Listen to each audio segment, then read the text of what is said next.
welcome everyone to another episode of the IO panel. This is episode 209, being recorded on Sunday, November 22nd, 2020, in the year of our Lord and the year of the pandemic. With me as always, James and Evan. James, how you doing? I'm good, man. Excited to be back. Glad to have another fine Sunday here on the planet Earth. Are you? No, actually, it's a lie. But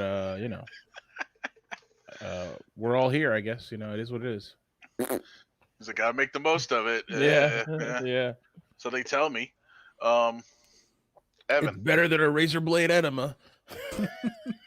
Ooh. That's quite Very inventive. Nice. Yeah. Yeah.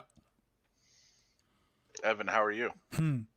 I'm doing pretty well. I was thinking about the parallels between the year of our Lord and 2020, Jesus Christ, pandemic, both great colors of non-believers. Not really true, but okay, sure. Look, Jesus Christ of Latter-day Saints was nothing short of a monster. He demanded the gruesome murder of anyone who doubted him. Everything was based on feelings. Facts were widely disregarded, much like today. And that's what was going through my head while you were speaking. But I'm doing great. Thanks. How are you? Jesus is well known for his murders. Yes. Wow. Okay. Oh boy. He was the Pol Pot of his day.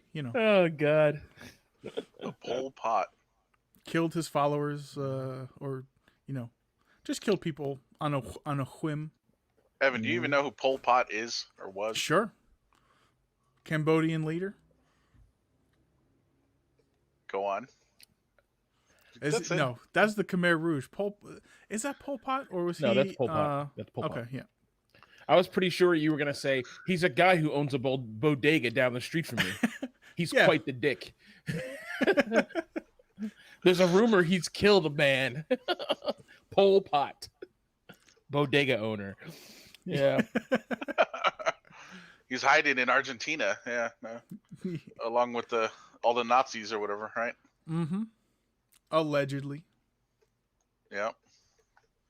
All right. James, how was your week? It was good. What did you do or not do? Got some new toys in the mail. Oh? Yeah, we'll talk about it later. Excellent. Let's see what else. Played a lot of video games. I feel like every week you ask me this and it's like that.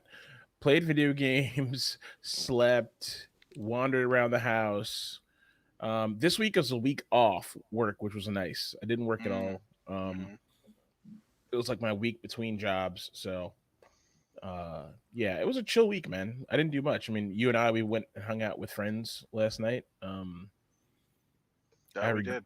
I regret it, honestly. Cool. Not only because I found out later that and this is an admission of recklessness to anybody listening. We have all gone over that house kind of during this pandemic and kind of been like, yeah, this is like a safe place. We can all keep our little distance and like fucking talk to our friends and then leave. Everything's cool. Well, one of the roommates was quarantined in their room, right? I did not know that. Yeah. At the time you were all there? Yeah. So I found out when I got there and I was like, is it rude to just strap a mask on right now or just turn around and leave? But yeah, one of the roommates was quarantined because they were exposed at their job. So, and I was kind of thinking on my way back home. Of course, I stayed there all night, like a dickhead. Like I was like, it'll be fine, But I was driving home and I was like thinking to myself, I was like, fuck. This is how we all die, It's like that's how some people die. And I was I mean, you weren't in the house; you were outside the whole time and stuff. So yeah, it's not as bad, but yeah, I know. But I'm just like, and I'm kind of thinking like, what's the new COVID etiquette, right? Is the COVID etiquette that you're like, hey, look, so and so is quarantining. We feel it's pretty safe, but we thought we should tell you. Is that the? They should have said something. I feel like that's the Someone should appropriate have. etiquette. I feel like most of the people did not know last night. I Oh, only found out. I definitely didn't know till this second. So. Yeah, I found out because I talked to so and so. You know what I mean? But It's not the same. Like if where we used to live in Beltsville, imagine had to get together, and like in my room there was a live tiger, and you didn't tell anyone. Be like, there's a tiger back there. Just don't make any loud noises when you go down the hall. And be like, there's a tiger here, unchained. Yeah, just Hungry? roaming around. Yeah, like I mean it's in the room, but still You'll be go in fine. the room. Yeah. And look, I don't want to imply, because we have friends who listen to this show. I don't want to imply that they did anything. You're bad friends. I didn't want to say that directly, but I mean, I will say that probably it's the onus is on myself, right? I should have just been like, if I was uncomfortable, I should have just left. And I was like, well, I had already been looking forward to getting out of the house and going over there because I haven't hung out with them in like weeks, so I was looking forward to it. So I just said fuck it and went through with it. But I kind of wish maybe someone had said something to me earlier, because then I would have made a calculated decision, because I was gonna go to my mom's for Thanksgiving, and now I think like it's irresponsible to go now, because just in case, you know what I mean? With the surge and everything going on, it's just like maybe I shouldn't go. You know what I mean? I mean, honestly, it was probably a bad idea to go anyway, but now I'm thinking more like, man, I don't even know. Like, I won't know if everything's all good for 2 weeks unless I go get tested or something. So I'm like, maybe I should just chill. I'll just chill at home for the Thanksgiving, which sucks because, dude, I live alone. I live far away from all my friends. It's going to be fucking just shitty. I'm not cooking no Thanksgiving dinner here, so it's going to suck. We can get on Zoom, James. Yeah, all right. Or Discord video. Yeah, I'll eat some popcorn. Well, I'll eat some popcorn while Evan puts a loaded gun in his mouth. It'll be great. Two lonely bachelors in their houses alone. Too messy. I'll get the rope. There you go. All right. Well, I got rope too, so we're good. That seems like it would suck. I don't know. Only for a few minutes. For a few minutes. And then it's all done. Oh, okay. I mean, by the time you're twitching, you're really unconscious anyways, so you won't notice it. This goes in with our discussion for later. So good. All right. Well, James, glad you informed me. Now I did not know that. So now something else to think about. Great. I mean, I don't think there's any problem. I mean, I feel like we were outside most of the time. Like, we weren't like up each other's asses really, and I don't think we're all exploring the house and touching every surface. You know what I mean? I'm normally pretty careful about that type of stuff, so I'm not really that worried about it. But it's just, it's kind of thing you should know, right? Like, you meet a girl on Tinder, you should know if she has herpes, right? Or it's responsible for her to tell you, and people do tell you. You know what I mean? So I don't know. I feel like this is one of those things that, I found out because so-and-so was responsible and told me, but, our other friends didn't say anything because they either didn't know or didn't think it was a big deal. That's probably it. I don't think there's anything malicious, or they weren't trying to hide anything. It's just like, they're like, oh, it's not a big deal. You know what I mean? They live there. They're fine. It's safe, whatever. So, yeah. I would have assumed that someone who I'll call the primary resident would have informed you, but what do I know? Yeah. And I think that person didn't think it was a big deal. They probably thought, oh, it's fine. Trump. And look, hold on. I also take into account the fact that we don't know that the primary resident and the significant other of the person who's quarantining could have taken substantial precautions for this evening. True. As far as like, wiping things down and cleaning, and I'm honestly 100% certain that was done anyway. You know what I mean? But it's just, it's like, oh, I would have liked to have known. You know what I mean? I probably would have decided to say fuck it anyway and come, but still, yeah. Anyway, understood. Evan, how was your week? Pretty tame as usual. One thing I mentioned to you guys on Thursday evening, actually. I will very likely be getting a temporary promotion at work. Actually, it will happen. Whether there's two jobs that it could happen from. One in a group called Problem Management, which is like a lot more paperwork than I'm used to, and overall I'd be less involved in the whole IT infrastructure, but I'd be on more like ongoing conference calls. Like we did, a Red Hat upgrade, and now none of the servers see any storage. Why? So, all like the quote unquote experts are on these calls trying to, come up with solutions and fix it, permanently. And I find that very interesting. Even though I wouldn't have an opinion on it, I'd just be like facilitating those calls. That position is the one I applied for originally.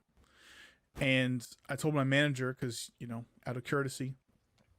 And then lo and behold, another position of equal pay and grade came available for my current job. So I applied for that one also, with sort of an unspoken understanding that that's the one I'll probably take because we can't afford to, lose people during extended filing season. And because it's like a 4-month thing, that'll be like during normal filing season again, through April and everything. So we'll see. I will be taking one of those two positions, though. So my job will either change or not, but I'll be making more money, so that's nice. Other than that, really nothing. I leave a very simple, solemn, solo life. That's all I have to say about that. With someone who may or may not believe in masks. If we're thinking about the same person with whom I share a residence, this unnamed person is quite diligent, actually. Really? Yes. That is interesting. Which I am pleased with. Very good. Very good. I'm glad to hear it. Oh, me too. So how was your week? Thank you for asking, Evan. It was okay. Kind of like you, not much going on, just working from home. In the routine. Working from home. I actually did go into the office on Friday. Yeah, I went in on Friday. And then actually I had to go back in last night for a bit. We're doing basically they shut off power in the entire building for like 8 hours or something on Saturday. So Friday night, we had to power everything down in our server room. And then Saturday evening, bring it back up. I was able to bring up some things remotely, but other things I either couldn't get into or there's no way for me to power them on remotely. So I just had to go over there. So with the amount that you've been teleworking through all this, have you heard any word of this being sort of the new, not necessarily new normal, but a new option for you, especially due to your proximity to the building? Have not. Like, as a contractor, of course, it's basically like telework doesn't exist. You're in the office Monday to Friday, 9 to 5, whatever the hours are. But now they're like, yeah, fuck it, work from home. Right. So since everything is presumably running normally, and if you need to go in, you can. I wonder if your, contracting company or associates will make that a permanent option. Not insinuating we're necessarily near the end of all this, anyways, but. Well, Evan, I would like that a lot, but I don't count on it because you have low hopes. At my last position, they made it so everyone else could telework, like all the other contractors. But I asked if I could, and they said no. So okay, Nice. cool. Where's the discrimination lawsuit, Mike? Mm-hmm. Yeah. I tell you before, man. How's a cis white male supposed Yeah. to get ahead in this world? I mean, A cis white 1/16th Indian guy. You know, how are you supposed to get your special treatment? exactly. Crazy. Exactly. What about mine? Me. Mhm. I'm about me. Yep. Handle your Right? business. Right. Well, anyway. All right. Well, anything going on this coming week? It's Thanksgiving, right? It is Thanksgiving. So for me, it's a short week. I'll just be working Monday, Tuesday, Wednesday because I took Friday off. Mhm. The federal government, you're not normally off on the Friday after Thanksgiving. So, but I went ahead and Nope. took it off because why not? I have like 60 hours of leave. Might as well use a day or two here or there. You know? Yep. Do you have So- to use that up by the end of the year? I'm assuming not. I'm not sure. I know, companies generally have use or lose, but the amount you're allowed to carry over definitely varies. Yeah, I'm not sure, to be honest. I have no idea. I'm sure it's written down somewhere, but Right. It's like it's in one of those papers I signed, without Yeah. reading. pretty much, the employee handbook or whatever the hell, it's Right. in there somewhere. So Non-disclosures. I will not steal. Yeah. Please take my lung. Yeah. mhm. So I guess, yeah, I don't know. Normally it's 40 hours you're allowed to carry over. At least that's been my experience in the past. I don't know about this company. For all I know, I got to use it all up, and I'll have to take a week and a half off in a couple weeks. But we'll see. Hey, nothing wrong with that. Between Christmas and New Year's, like, I'm done. Yep. Take a nice little earned vacation. Mm-hmm. So yeah, that should be interesting. Obviously, not going anywhere. Never go anywhere anyway. Usually for Thanksgiving. Where would you? I mean, I guess you would just the go to blower family. household. Well, yeah, exactly. I mean, for a while we used to go to one of my friends' houses, but we stopped doing that, and now that's not even an option. It hasn't been for a few years. So Since now we it would just murdered be, them in their sleep. yeah, exactly. So no, they moved out of the area. So, I mean, yeah, in the past, like way in the past when I was a kid, we used to go see like my grandparents or something every now and again Mm-hmm. for Thanksgiving. But 9 times out of 10, we just stayed here and just did our own thing. So, so that's what we'll be doing. I was actually kind of wanting to do the traditional Thanksgiving meal this year. I don't know why, but I was like, let's do the turkey. Fuck it, Turkey, do the mashed turkey, potatoes, green bean casserole. no green bean casserole. We don't do that. over Come here. on.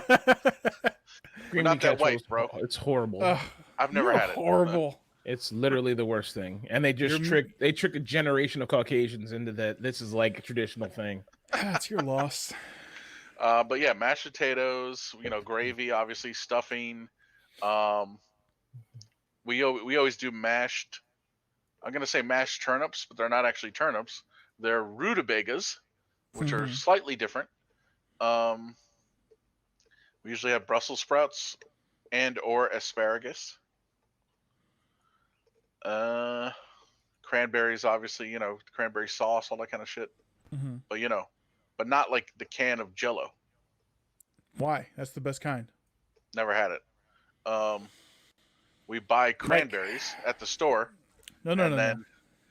They come in bags. They're made by Ocean Spray because apparently they're the only people. They on are the planet. made by nature. They are stolen by Ocean Spray from God. They are manufactured by Ocean Spray Inc. LLC. Yeah.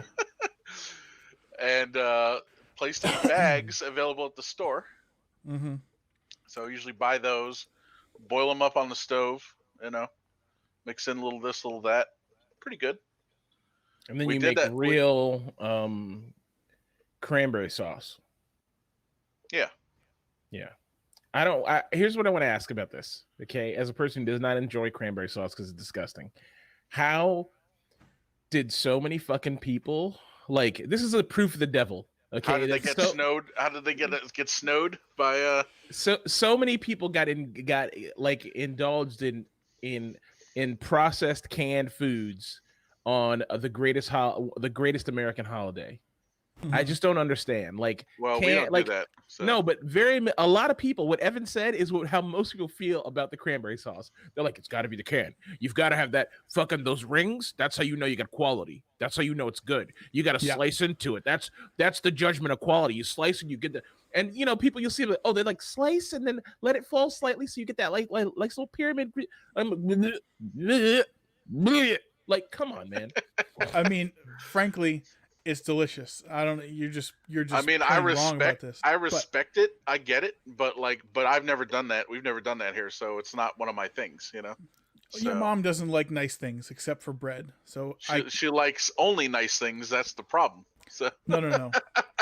Her her interpretation of nice is all topsy turvy here. Okay. mhm. But to address the issue, I'm going to assume that this love for canned goods spawned somewhere between World War II and like 1965 when, Jello molds and shit like that started appearing everywhere.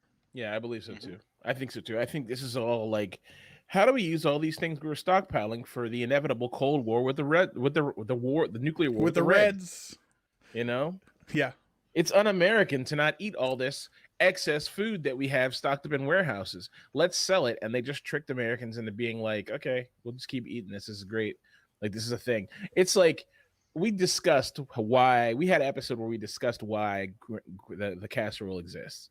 Mm-hmm. And I'm confident in belief that this was like just they're like mushroom soup. Like, dude, mushroom soup's disgusting. It's literally a creamy, goopy, whatever with no protein in it. It's fucking gross. I just don't even understand mushroom soup at all. Look, I love it. It tastes great. Okay, but it's also fucking weird. It's strange. And the times when I've been really broke and I've eaten just mushroom soup, I've regretted every minute of it. I'm like, this is where I've come. Um, It's weird. Like you're saying, it's disgusting, right? yeah. I remember I was in the kitchen the other day eating something, and I was just sitting there eating, chewing, and I was like, God, humans are gross. I was like, what am Yeah. I doing? Like Hence the it's like, word mastication, right? Mastication is Yeah. like that word puts a fucking cap on like how gross human beings eating is. Okay. And if you don't understand the why I'm worst. mentioning mushroom soup is the core ingredient in the cranberry casserole, the green bean casserole. Yeah. I mean, I would say it's shared 40-40 with green beans and cream of mushroom soup. And then the other 20% is like breadcrumb topping Breadcrumbs. or those fried onions. Yeah, look, this is not a thing. If by any other circumstance, if this is not a meal, or like literally you take soup, mix it in with some with green beans, like you don't even add anything. It's just soup, green beans, and then breadcrumbs, and then microwave or put it in the oven for a little bit to get it nice and warm and bubbly. That's it. Mm. It's gross. The concept is disgusting. Like just look at lasagna and then look at green and compare it to its cousin green bean casserole. There's a level of complexity here that we're just I don't know, we're missing. Yeah.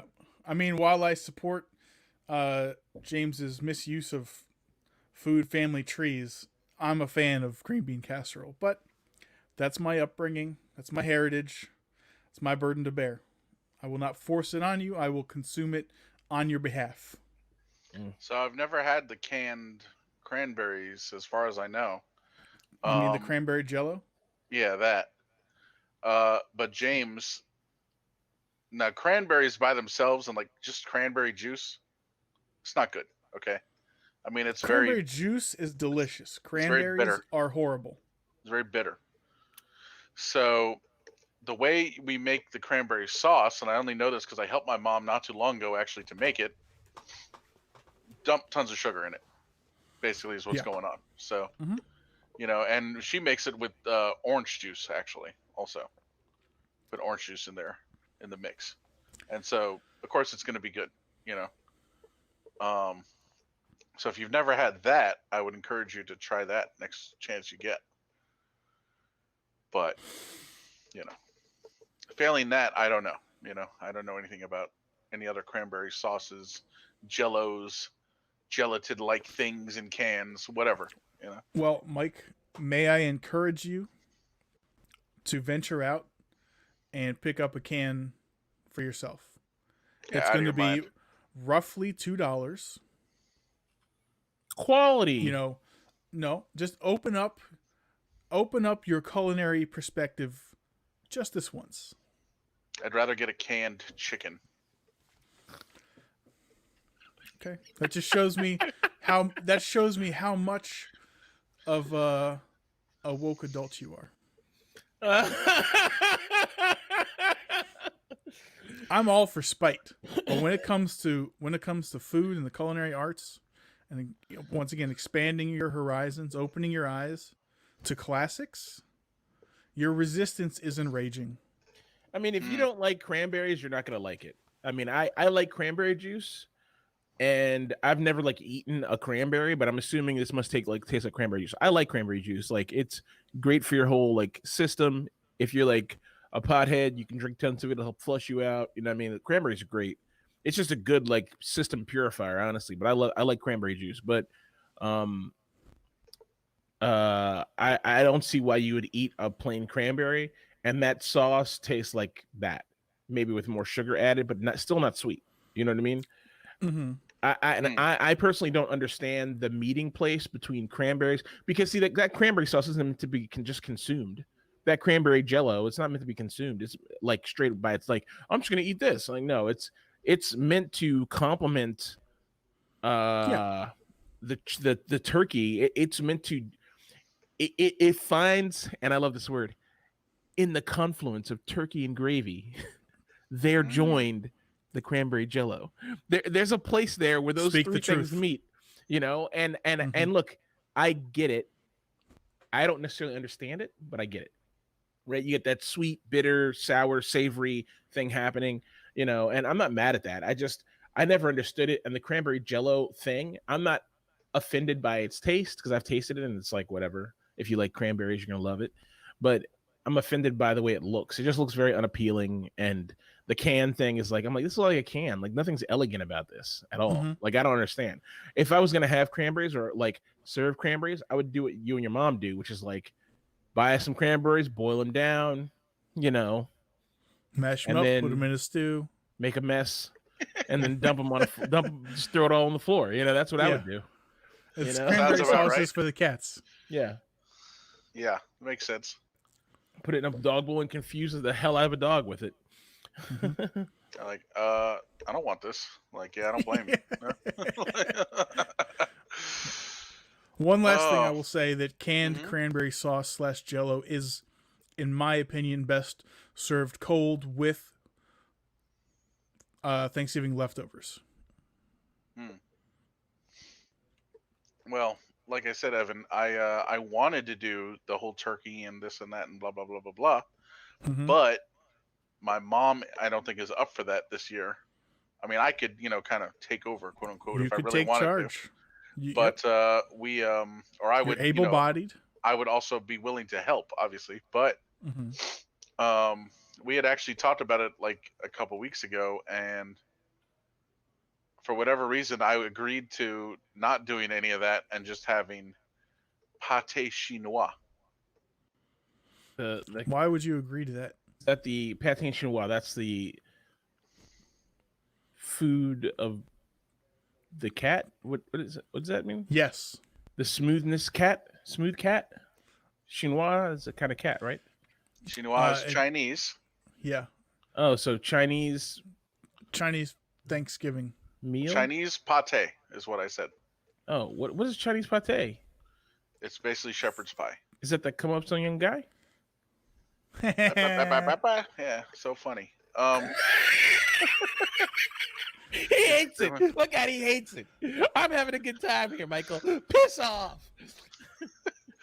Pâté chinois is a modified version of what is going on with this fucking thing? Of shepherd's pie. So what's in that? What's it? What? What is it? Is it like Chinese food and you bake it over, or No. what? It's shepherd's pie, but he uses like turnips instead of potatoes or something like that. Really? That's it? Yeah. The Chinese people use turnips in their food or something? Is that a There's thing? nothing Chinese about it. There's nothing it's Chinese about it. That's how crude the French language is, James.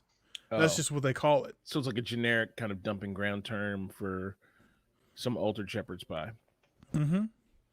Which really speaks to what the French think of the Oriental peoples. They're just a dumping ground. Yeah, it's Oriental a little racist, people. honestly. Evan's dad. Oriental. Those Orientals. The Orientals and the coloreds. Yep. Yeah. Oh boy.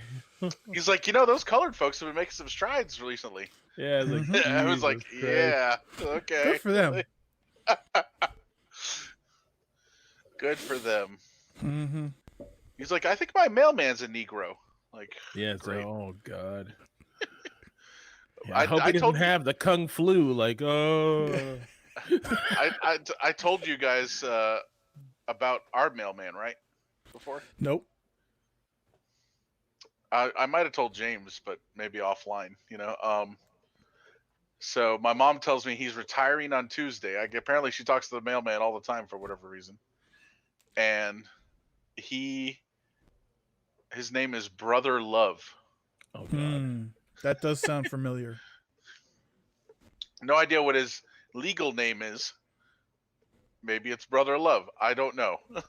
but yeah, she tells me he's retiring on Tuesday because of his bum knee. Okay. Is he a former wrestler? No, he's just a heavyset black guy. Oh. Are you sure? Then it's not a bum knee. Yeah, bum knee. Yeah, no, It's degeneration. He's a fat maniac, and he's paying the price for his life of indulgences. As we all know too well. We're gonna talk more about fat maniacs a little bit later. Hey. Yeah. Danny DeVito? No, I'm kidding. I didn't say fat treasures. Domino? No. Or Dom DeLuise? That's another fat treasure, excuse me. Yeah. How dare you? Mind your P's and Q's. What's the laugh? The I can't even do it.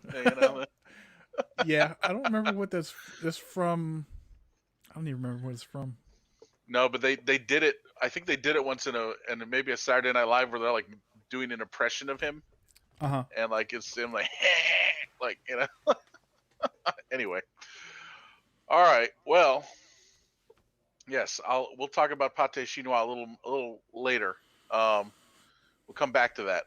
So, why don't we jump into some news here?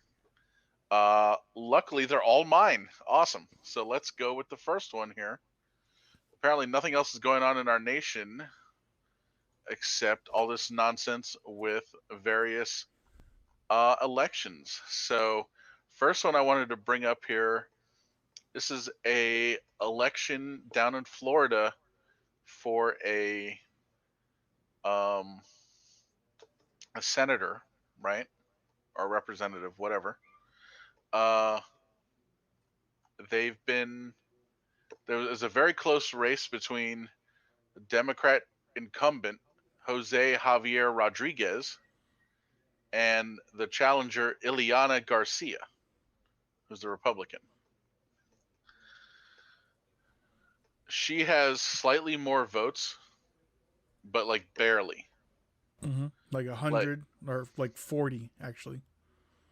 Yeah, it's like so close.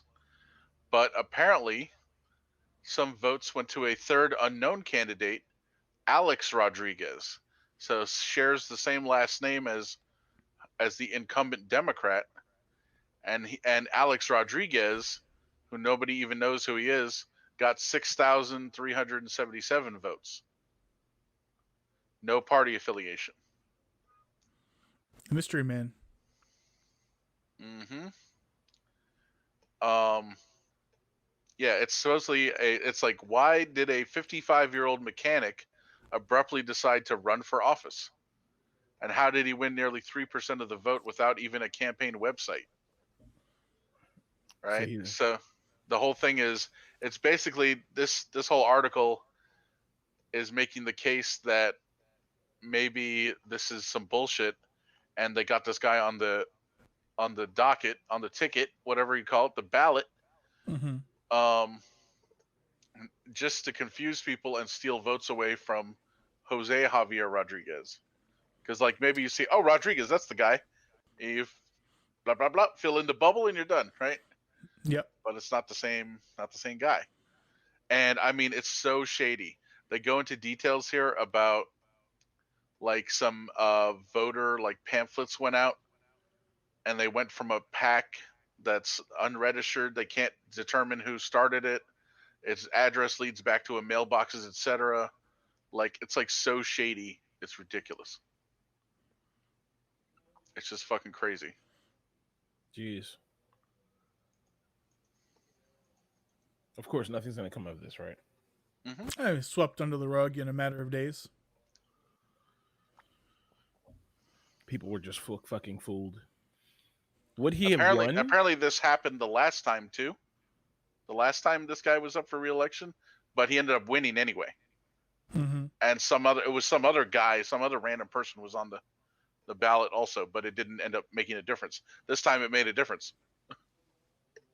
So he would have won because he would have gotten 6,377 votes. Maybe. Over her. Yeah. Well, I mean, possibly. Right. That's crazy, dude. That's fucking crazy. I blame the voters for not knowing who they're voting for. I mean, yeah, I do too. Like, you need to pay attention when you're voting. You can't just be lazy. It wouldn't surprise me if there are people here whose English is, obviously their second language, and just like, Rodriguez, you know what I mean? Like, they know Rodriguez Garcia, and this is like becomes like confusing, and they're like, huh? Maybe they thought it was Alex Rodriguez, the baseball player. Well, also the question you should ask is, how does the ballot look? Does the ballot show Democrat, Republican, no party affiliation, or does it show Democrat, no party affiliation, Republican, or Republican, no party affiliation, Democrat? I mean, so because she's Elena Garcia. If you're going by first name, I mean, they're probably not, but even if you go by last name, she'd be first. And if you go by first initial last name, Alex Rodriguez is next, and Jose Rodriguez is last. So there's a lot of questions here about like how this is presented to them on the ballot. Because if you know how the ballot works, if you know, oh, the names are like this, then it's easy to pull this shit off. A lot of interesting questions. Listen to this. So Rodriguez's candidacy also bears striking similarities to that of another person, Celso D. Alfonso, another no-party Florida State Senate candidate. Both men were registered as Republicans in 2018, and both qualified for this year's election on the same day, with hand-delivered checks time-stamped within minutes of one another. Their listed email addresses are nearly identical, too. That's a mere coincidence. Reached by WPLG at his house, Alfonso said that he decided to run at 81 years old to pursue a childhood dream of public service. Asked about his campaign flyers, which were sent out by the same mysterious pack, Alfonso said he had no such ads. Minutes later, he changed his story. That's it. I mean, at 81 years old, he's got quite a bit of life experience to better his community. So I can't blame him.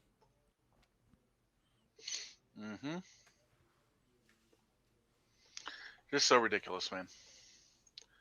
All right. Next up, dude, even Tucker Carlson has had enough of these crazy Republicans trying to litigate this shit for Trump. Okay. How the turntables, etc.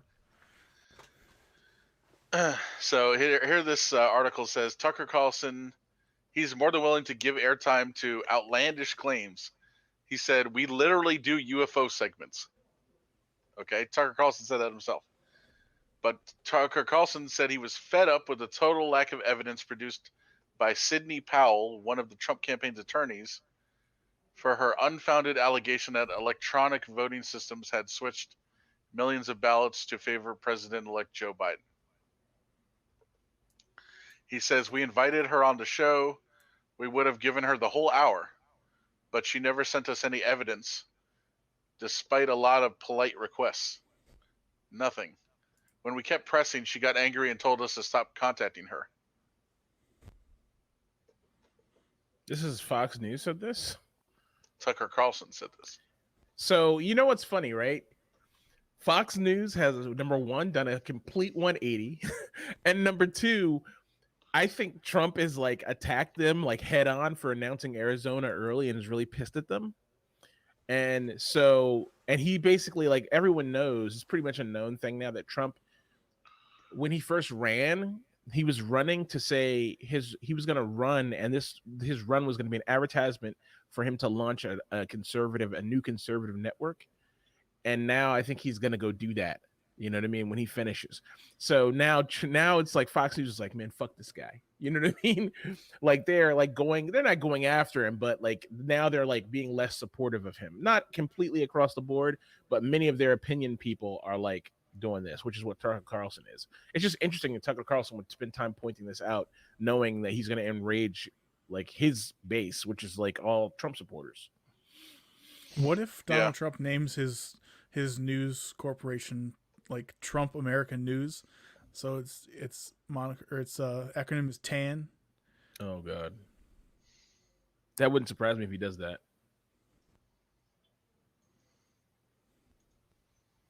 And I love the picture of Giuliani they keep showing of his hair dye, his face leaking. Yeah. Oh God, dude. Okay, so that and the next story had both cover that kind of, but yeah. Okay. Dude, this guy. Okay, I don't know what is it. First, we got Mike Pence with the fucking fly. Okay. Mm-hmm. Now we got this guy leaking all over the place. Mm-hmm. I mean, like these people are like rotten or something, man. Like I don't even get it. Like they're like literally rotten. You know, like it's just fucking ugh. like what is going on, man?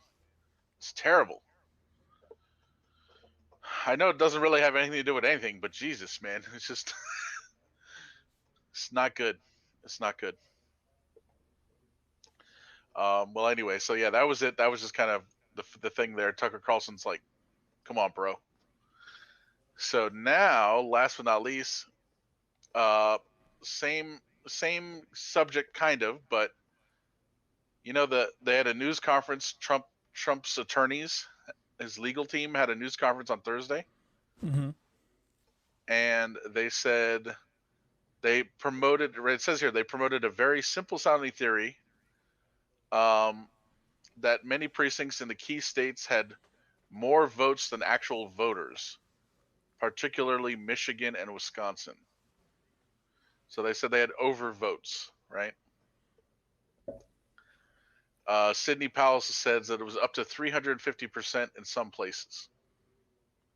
So they had an affidavit, and all this data was from Michigan, right? They said, okay, in Michigan, and it's broken down by like different townships and stuff, all these different locations there. But it's all wrong. It's not. Mm-hmm. It's not Michigan. All these places that they list are actually in Minnesota. Ugh. Oh, they got their M's mixed up.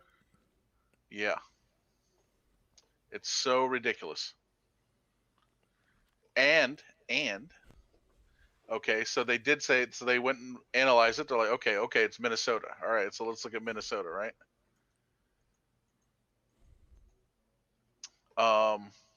Let's see, where is it? They said the biggest alleged overvote in Ramblin's affidavit is from Benville Township, the place where the actual voters were allegedly 350% of estimated voters. So 350% too much, you know? Should be 100%, you know? According to the Minnesota Secretary of State election results, 63 people voted in that township. Impressive. So they were expecting 15, 20? Yeah, exactly. It says 63, but then it says its data shows that there were precisely that many registered voters in the township at 7 a.m. on election day, and then 8 more registered on election day. Minnesota allows same day registration, right? And then same thing with another place, Monticello, however you say it. 3,693 people were registered when the polls opened, and another 385 registered on election day. The number of votes was 3,211. So still less than the total number of registered voters. Mm-hmm. So where's this bunk data coming from? Fudging numbers? But see, get this. So in Benville, it says 18 of the 63 voters were recorded as casting absentee ballots, right? Absentee ballots. Absentees, a type of vote that might very logically have been included in the Secretary of State's estimated voters numbers before others were, given that they would have arrived the earliest, right? If the results were updated more quickly than the estimated voters' numbers, there might have been a time in which the results showed 63 votes, but the estimated voters' number showed 18, right? So, and what's 63 divided by 18? 350%. Okay. So that's where they're getting these numbers, okay? Old data. Yeah. But it's funny because where the 350% votes were, quote unquote, Trump won 75% of those 63 votes. And then this lawsuit is trying to invalidate the result, basically? Yeah. Cool. So in most of the places where there's overvoting, quote unquote, they overvoted for Trump. Good not job. for Biden. Go ahead, cancel it. Yeah. I mean, it's just so ridiculous. It's an example of the whole leopards ate my face idea or meme, or like malicious compliance. It's like, oh, that's you want us to eliminate these votes? Fine, you got it. Right. Oh, by the way, they were all for you, so get the fuck out. You guys think Trump's going to run in 2024? No, I don't think he'll be alive in 2024. I don't think he's gonna run. I think he's. At first, I thought he would, but I don't think so. I think he's probably. I think as much as he likes the power and prestige, I think that's all he likes about the being president is power and prestige. I don't think he actually gives a shit about being the president of the United States. He just wants to be worldwide recognized, which he's achieved that. I think he'll run his Trump American News or whatever he decides to do, and he'll do that, and he'll be a crazy person on there, and that channel will devolve into like a QAnon supporting InfoWars type mess, and it'll be great for a certain group of people, and it'll be a platform for him to be crazy and say crazy things and support crazy candidates. That's what I think he'll do. I don't think he actually wants the responsibility of being president of the United States. I think somewhere deep down in his heart, he probably knows he fucked up. And he's like, I don't want this on my head. Anyone who's run a business before knows what fucking up feels like. So he knows what fucking up feels like, Yeah. If by some chance he gets back in office, do you think he would even bother like doing press conferences or taking security briefings, or would he just spend 4 years writing insane executive orders? I mean, that's what he's done already, right? I mean, it's from every book that I've read about the Trump presidency, he seems to be one of the most uneducated presidents, period. I believe it. He doesn't go over security briefings. He doesn't listen when people come to advise him about things. He basically gives people he trusts carte blanche with stuff. So I don't know that he actually is fulfilling any of that role anyway. You know what I mean? As president, I don't think he ever was. I think he just kind of rode around and like golfed and talked a lot of shit and said, "Oh, you want this candidate? You want this judge? Okay, let's do it." What do you guys say? You know what I mean? I don't think he ever gave a shit about the political process. So I think you're right. yeah. What about this whole thing where the woman Emily Murphy from the GSA, she's refused to declare Biden the apparent winner, so they can't begin the transition. I mean, is it her fault or the fact that he won't concede? Because I heard it was the concession. Like, it can't happen until the president concedes. Well, I don't know. I don't know. According to this, they're putting it on her, but I mean, yeah, she's probably doing what Trump says, right? Yeah. But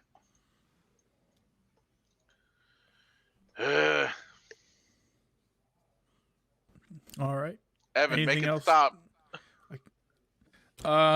Give me 3.5 months, and I'll make it stop. That's not what I thought you were going to say. That's a promise. That's a promise I can keep.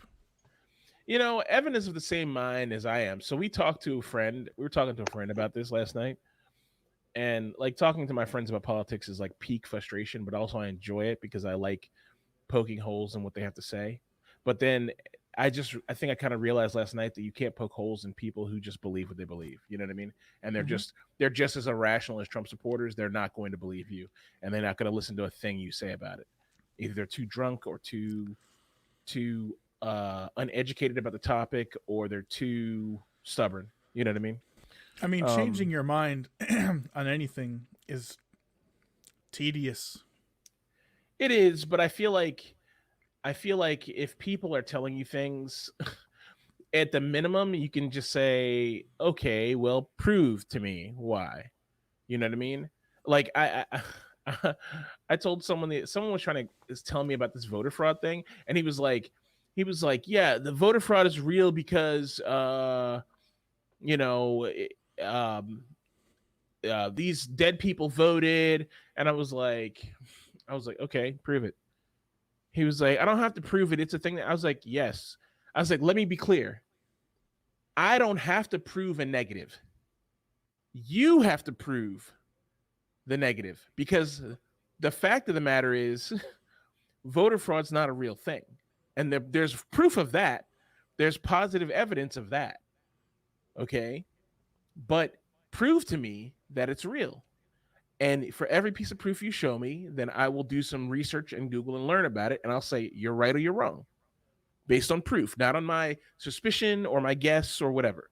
And that's the way you should operate, right? And I was talking to friends last night about this whole thing. And so I'm on the page with Evan, right? Like, there's no reason to cry about Trump anymore. He's got 3 months. Stop crying about Trump. It doesn't matter anymore. You know what I mean? He's got 3 months. His time's going to be very much over very soon. So just relax. We've done all that we could do. We voted. So now we can move on with our lives and just wait for the process to take care of itself. The Secret Service is going to drag him out of there. The Marines are going to come get him. Like, there's not going to be any insurrection. None of that stuff. Okay. And ultimately, the civilian populace are a bunch of cowards. Those few people who be like, I will fight for Donald Trump with my life. They are few and far between. They are not the majority. They are the minority. So just relax. Okay. Let Biden transition, and he's gonna have a hard time transitioning. He's not gonna get to do the work he needs to do. That's fine. He'll be set a little behind, but he's got 4 years to try and get it right. And if he has to pass 1 million executive orders, I'm sure he will. So let's just chill. We can relax and wait. No big deal. Can a president remove a member of Congress? I don't think so. They have to be impeached, just like a president. Okay. Yeah. And that would mean other members of Congress have to be like, oh yeah, we should impeach him. Like, I don't even know. It's like cops, like a blue wall. It's like, a shitty political wall. You know what I mean? Mm-hmm. So I can't even imagine what a politician would have to do to get removed by his peers.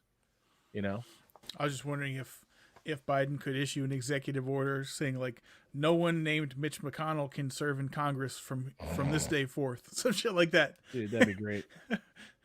That'd be great. Yeah, no, the I mean, Democrats. could he write that? Yes. Would it They be wouldn't do it. enforceable? I don't know. No. Yeah, It's like, sir, this is a napkin. It's like, yeah, give it a shot. yeah. It's funny, right? And we can talk briefly about that. I won't go into a huge thing, but um, there's a lot of different theories about why the Democrats failed so handily at fixing the Senate.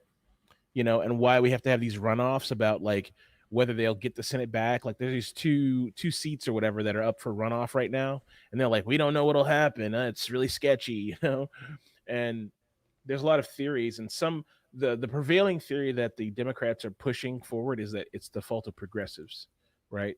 Progressive policies like defund the police and Medicare for all and free college scared a lot of moderates and a lot of Republicans and forced them to vote for Republican candidates in places where Democrats held or where Democrats were running against them.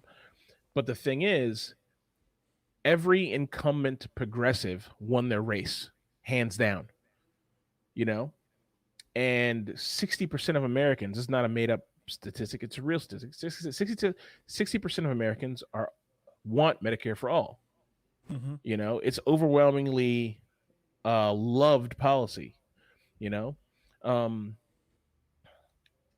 I get people's aversion to defund the police, and I get like a lot of people saying free college, because in America we have this whole thing where it's like, if I had to do it, you have to do it, even if the thing you had to do was eat a piece of shit.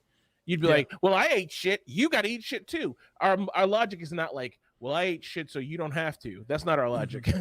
Our logic is not like, I ate shit and I don't want you to do it. Our logic is like, I had to, so guess what? You got to fucking suffer too. You know what I mean? So that's bullshit, though. I mean, obviously it's bullshit. Yeah, it is. But I mean, a lot of these people too, they don't realize that how much college costs today. Yeah, and how much you get paid today at a bullshit job.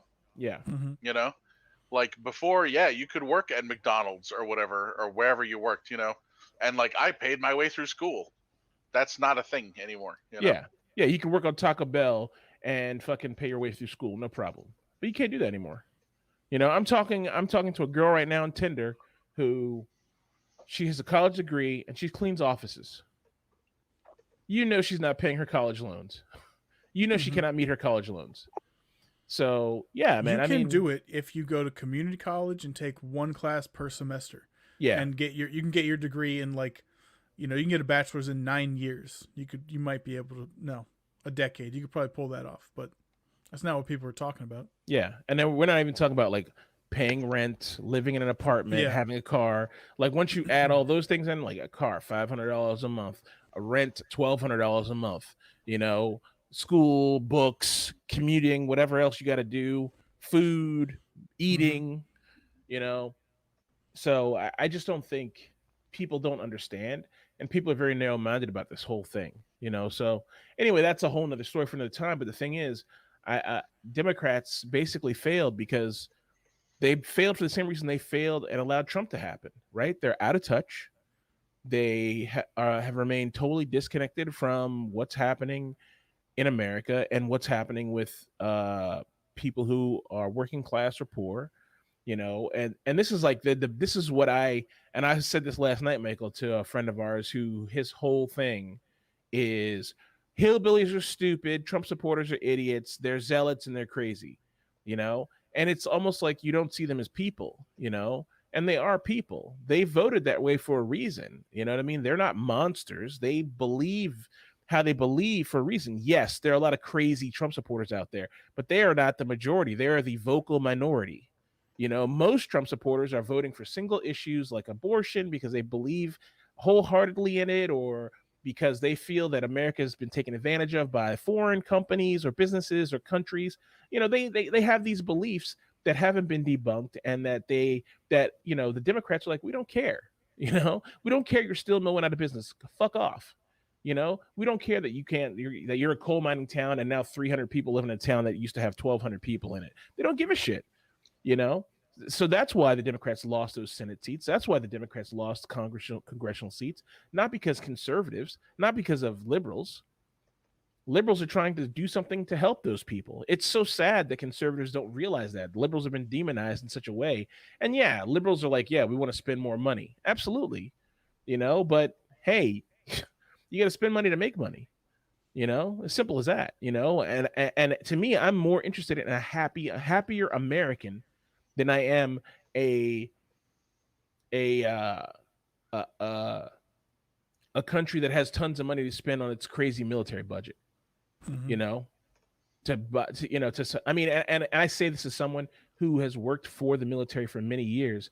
I understand government waste and abuse intimately. You know what I mean? So yeah. I know the money is there. It's just being wasted. It's being thrown away in gobs and gobs, And look, I think one of the things that makes America great is our great, powerful military. That's a good thing.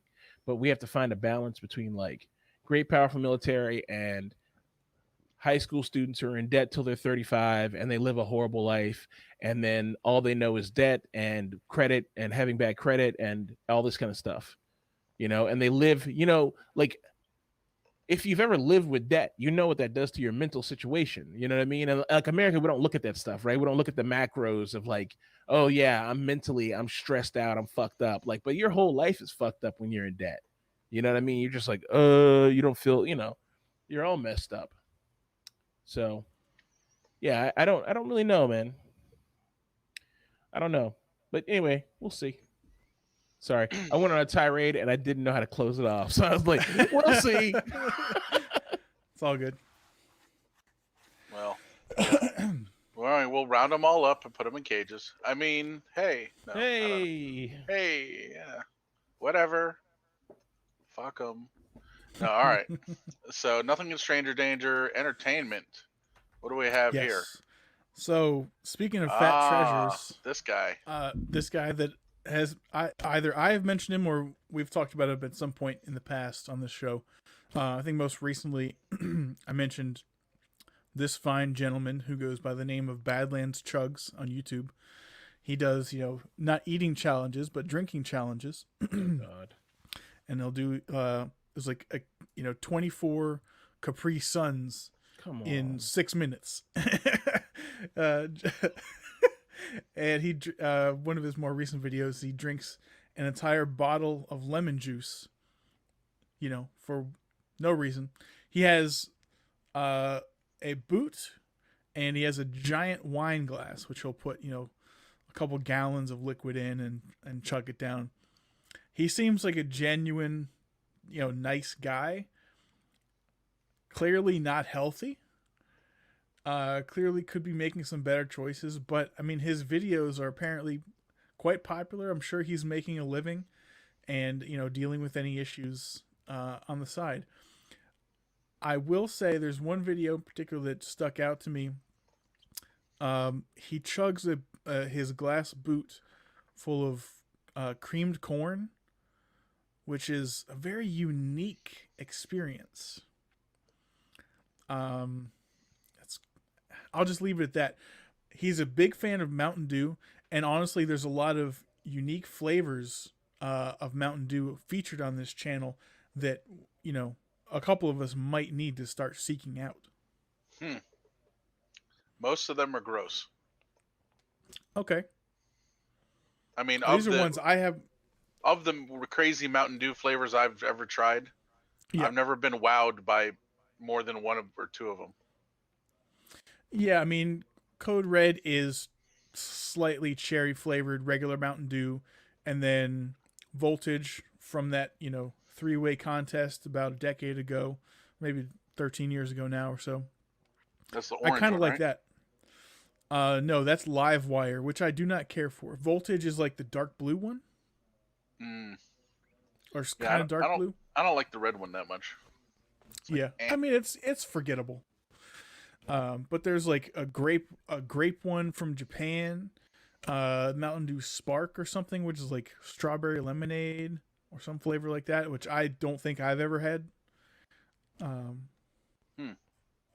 Yeah, but Okay. I've been, to use a play on words, I've been binging his videos for the past couple of days. So I thought, you know what? We talked about him recently. I've been watching him. I'll feature this gentleman. So I'm sharing him with all of you. Here we go. Dill pickle jar, 1 gallon. Mm-hmm. Jesus Christ. This is too much. Come on, man. All I can be like, this is diabetes just happening. You know? Oh, I'm sure he has that. James is like, this is detrimental to our race. No? No, it's not. It's just okay. So I will say this: there is a thing. There is a relationship, a cultural connection between Black people and types of juice. You know, we are passionate about our juices, but I'm just like, every time I see like a Black kid guzzling juice or drink, I'm just like, stop. Get this kid some fresh fruit juice. You know, like, just do something. Like, let's get him some fresh squeezed orange juice or something. Like, we don't have to be like, we live in a food desert and this is how we cope. You know, like, we don't have to be that person, you know? So I hate this stuff, man. And he's so fucking fat. You know, it's just like, not good. He's quite sizable, and Purple I feel like drink. I'd be cheating the audience who may not necessarily go to our website, iopanelpodcast.com, and click on the show notes to see this guy's page. If you scroll down far enough, you'll see some audio tracks, because he is a rapper as well, who released food based or food geared songs. The Chug Anthem, Chug Dat Drink is one, which I listened to that. It reminded me very much of Whoop Dat Trick from Hustle and Flow, or equal to Shaquille O'Neal's rap album debut, I believe, is Shaq Diesel back in the 90s. Evan, I see here a drink that looks mighty interesting. Oh? Grape Sprite. Yeah. Now that is available domestically. I believe he goes to I think it's a Wendy's, so it could be regional. I've never asked for it. Sprite is never my go-to drink, you know, if I go to fast food, but check it out. Yep, another one right next to it that I'm gonna have to go through all of these now. He's got a crushed soda. It's Sour Patch Kids berry flavored. Mm-hmm. What? You I never got know to what give myself a treasures you're shot of gonna find. insulin and then take a. Jeez. Yeah, and he's got one of those white girl, crazy big ass white wine glasses. Does he wait? Does he drink these all together? Yes. He mixes them all together. Uh-huh. Come on. The only one he tastes separately is that Mountain Dew Violet from Japan, because it's so rare. Apparently, he wants to, you know, get the purity before he mixes it. Yeah, which I cannot blame him for. I mean, yeah. Is that regular Mountain Dew at the end there? In the can? Yeah. No, it's some flavor. I don't remember what it was, but the one in the bottle is regular. Oh yeah, that one's regular. Okay. Yeah. Check him out on YouTube. Badlands Chugs. I mean, I would be interested in seeing. I mean, I'll check it out, but yeah. Dragon Fruit Freeze from Taco Bell. You know, I've been eyeing those recently. I'm like, should I? That's like a Slurpee. I don't know if they still have it or not, but yeah, might be interesting. I mean, I like Mountain Dew. I like that they experiment with the flavors. I really do. They're, I get it, but most of the ones I've tried, I'm like, you know. I mean, you win some, you lose some. Not all of the Monster Ultra Zeros are fantastic. Some of them are winners, though. I would say more flavors of those are good than Mountain Dew flavors. I would say that. It's like, I would fight you over that statement. Don't at me, no. All right. Well, thank you for that, Evan. That is very entertaining, as you put it in entertainment. Mm-hmm. Next up, we'll discuss a movie we all watched this past week, Hellraiser 3, Oof. Hell on Earth. What a fucking movie. It James, was good. go. Uh, what can I say? It's I'm a Hellraiser fan, right? Okay. I found Hellraiser 1 and 2. I watched them as a kid. I saw them when I was in my teen years or whatever, and I found them to be particularly disturbing. You know, because there's a lot of, if you're not familiar with Hellraiser, there's a lot of fucking hooks and like meat hooks and chains and blood and great practical effects, and it's just kind of like all the things that make a human being cringe, like having a hook stuck in your skin and pulled, and you're like, bleh, you know what I mean, and your face split open. It's just nuts, right? Um, Hellraiser 3, if you ask me, fails on almost all the accounts as far as what Hellraiser is supposed to be. You know, I mean, we didn't watch it because it's supposed to be the masterpiece of the series. We watched it because it's been hailed as the worst Hellraiser. Even some of the ones that come after are said to be better than this one, which I haven't seen most of the ones that come after. I think I've seen one of them. But yeah, I mean, it's what I expected. You know what I mean? I like the guy who plays the Pinhead. I think he's a good actor, and I think he's good no matter what. A lot of people's complaint was that he talks too much, and I do agree with that. He talks too much in this one. He's less the hidden evil or the mysterious evil, and now this kind of discovered character who's like the big bad. And one of the guys in our thing said this. He said that he didn't like Pinhead was how he was made. He was evil now. And the thing is, he's right about that, because the impression I always got from the other ones was that Pinhead was almost a character you liked. As a viewer, you were like, I like this, because there were rules to. So Hellraiser's a Cenobite, and he had these Cenobite minions who worked with him, and there were rules to how the Cenobites functioned. It's like you can't kill or hurt anyone who's innocent. And you can the Cenobites can be banished or called by this puzzle box. So if you got a hold of the puzzle box, you could banish them back.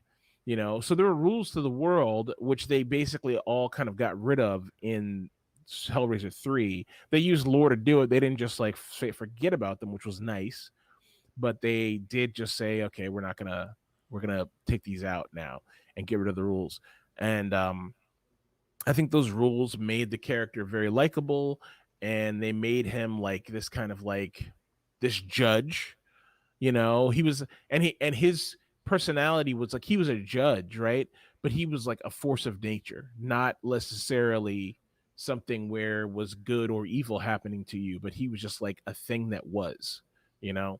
And in 3, he's less like that and more like a very like a villain, And maybe somebody probably was like, "Well, we're giving his character more depth," but I don't care. Like, I don't need to see his backstory. I don't give a shit about it. You know what I mean? I don't need.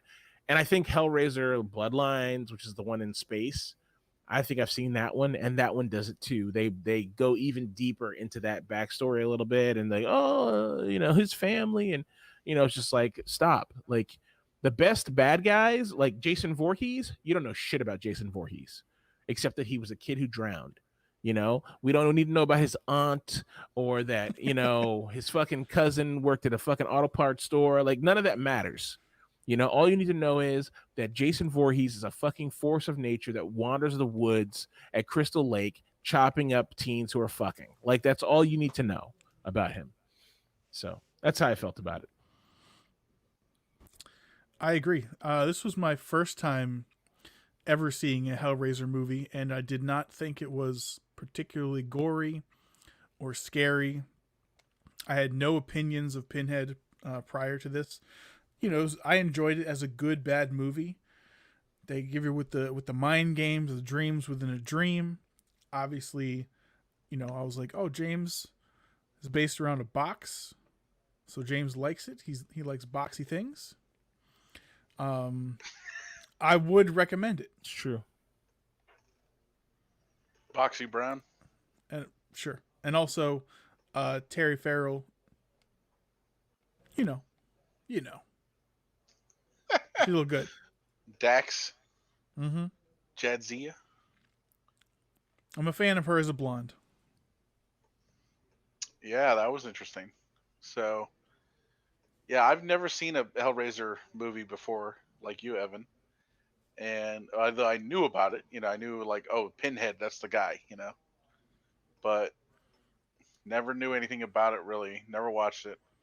So watched this and was like, eh, like, like this is the movie, really? And like James said, they kind of like got rid of the rules, and so this, I mean, there's this. I don't think it matters. There's a scene in the movie where she goes to look for him at a club or something, and ends up getting chased out of there by him, and then there are things just blowing up all around her, and there doesn't seem to be any rhyme or reason to it. It's just so like ridiculous. Like he can just blow things up at will. But then 5 minutes ago, he was able to lock the doors and not let anyone out, but he let her out for some reason. And I mean, it just doesn't make any sense. So. Yeah. Did you? So in that scene too. So that scene, she sees. Did you talk about this, Michael? No. Yeah. So she sees the newscast saying that, oh yeah, this bad stuff is happening at the boiler room, and she was just told like 5 minutes earlier, don't give him the box. Like you got to keep the box away from him, So she says, oh, there's something happening at the boiler room, which is like the hive of this shit happening, right? So she's like, I'm gonna go down there because it's like a murder is happening, and they show in the video, they're like, oh, there's all these cops and there's newscasters and people outside, and it's fucking crazy, So she grabs the box, nothing else, not an umbrella because it's raining, not a coat, nothing, and just leaves the house and drives down there. She calls her buddy and says, we got to go to the boiler room. There's something crazy happening. He watches on his TV while he's on the phone with her, and he doesn't see any newscasts. He's like, okay, I don't know what you're talking about. But he doesn't say anything to her. He's like, okay, I'll go down there. He goes down there, gets out of his car, leaves the car door open, and then walks inside, I guess, and gets murdered, right? She gets down there. There's no cops. Nothing's happening. Nobody's there. Now, that's the red flag, right? Now, the cameraman who goes inside and gets killed, fine, he had no idea. I can accept the fact that he didn't question her when he didn't see the same newscast she saw. She sent him to his death, James. I would have been like, wait, what channel? You know what I mean? But instead, he just keeps flipping and says, okay, I'll trust your word. But I can accept that. But then she gets there with nothing. She's not even in camera clothes to be on camera in.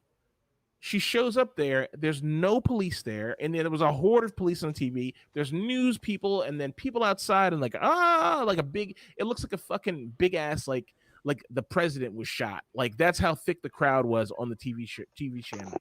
She gets there. None of that's happening. And she just like, yeah, well, I'm going to go in. None of this is suspicious. I guess I missed them. I guess they all left. What? It's very confusing, man. It's stuff like that. I'm just like, come on, man. There's a lot of weird. The movie is bad for a lot of reasons, but like that, I didn't even think about that when I just said what I said. But that movie, those scenes are lazy. They're just like lazy, bad, like making TV, bad making shows. You know what I mean? It's like you don't give a shit about explaining anything. You just want to race us to this scene where you have a bunch of explosions going off because you're like, you were taking a shit and you thought about that. You're like, this is a great idea. And you said, let's just fucking race to that scene. We don't need to explain how it happens. We don't need people to act logically or behave like human beings. They're just going to race. And that's like, horror movies are very guilty of that. Let's split up, Oh, you mean you heard the knocking too? You saw the ghost? Well, me and Cindy are going to go fuck in the woods now. Later. It's like, come on, man. People don't behave that way. Mm-mm-mm. Yeah, it was just a lot of plot holes like that and stuff. Like you're like, okay, blah blah blah. Like you're like a normal person wouldn't act this way. So anyway, a lot of smoking in that movie, which I appreciated. Wasn't that like most, I'll say, late 80s, early 90s movies, though, full of plot holes? Just Yeah. like to cause action? I mean, not good movies. Were there any good movies in the 80s and 90s, Mike?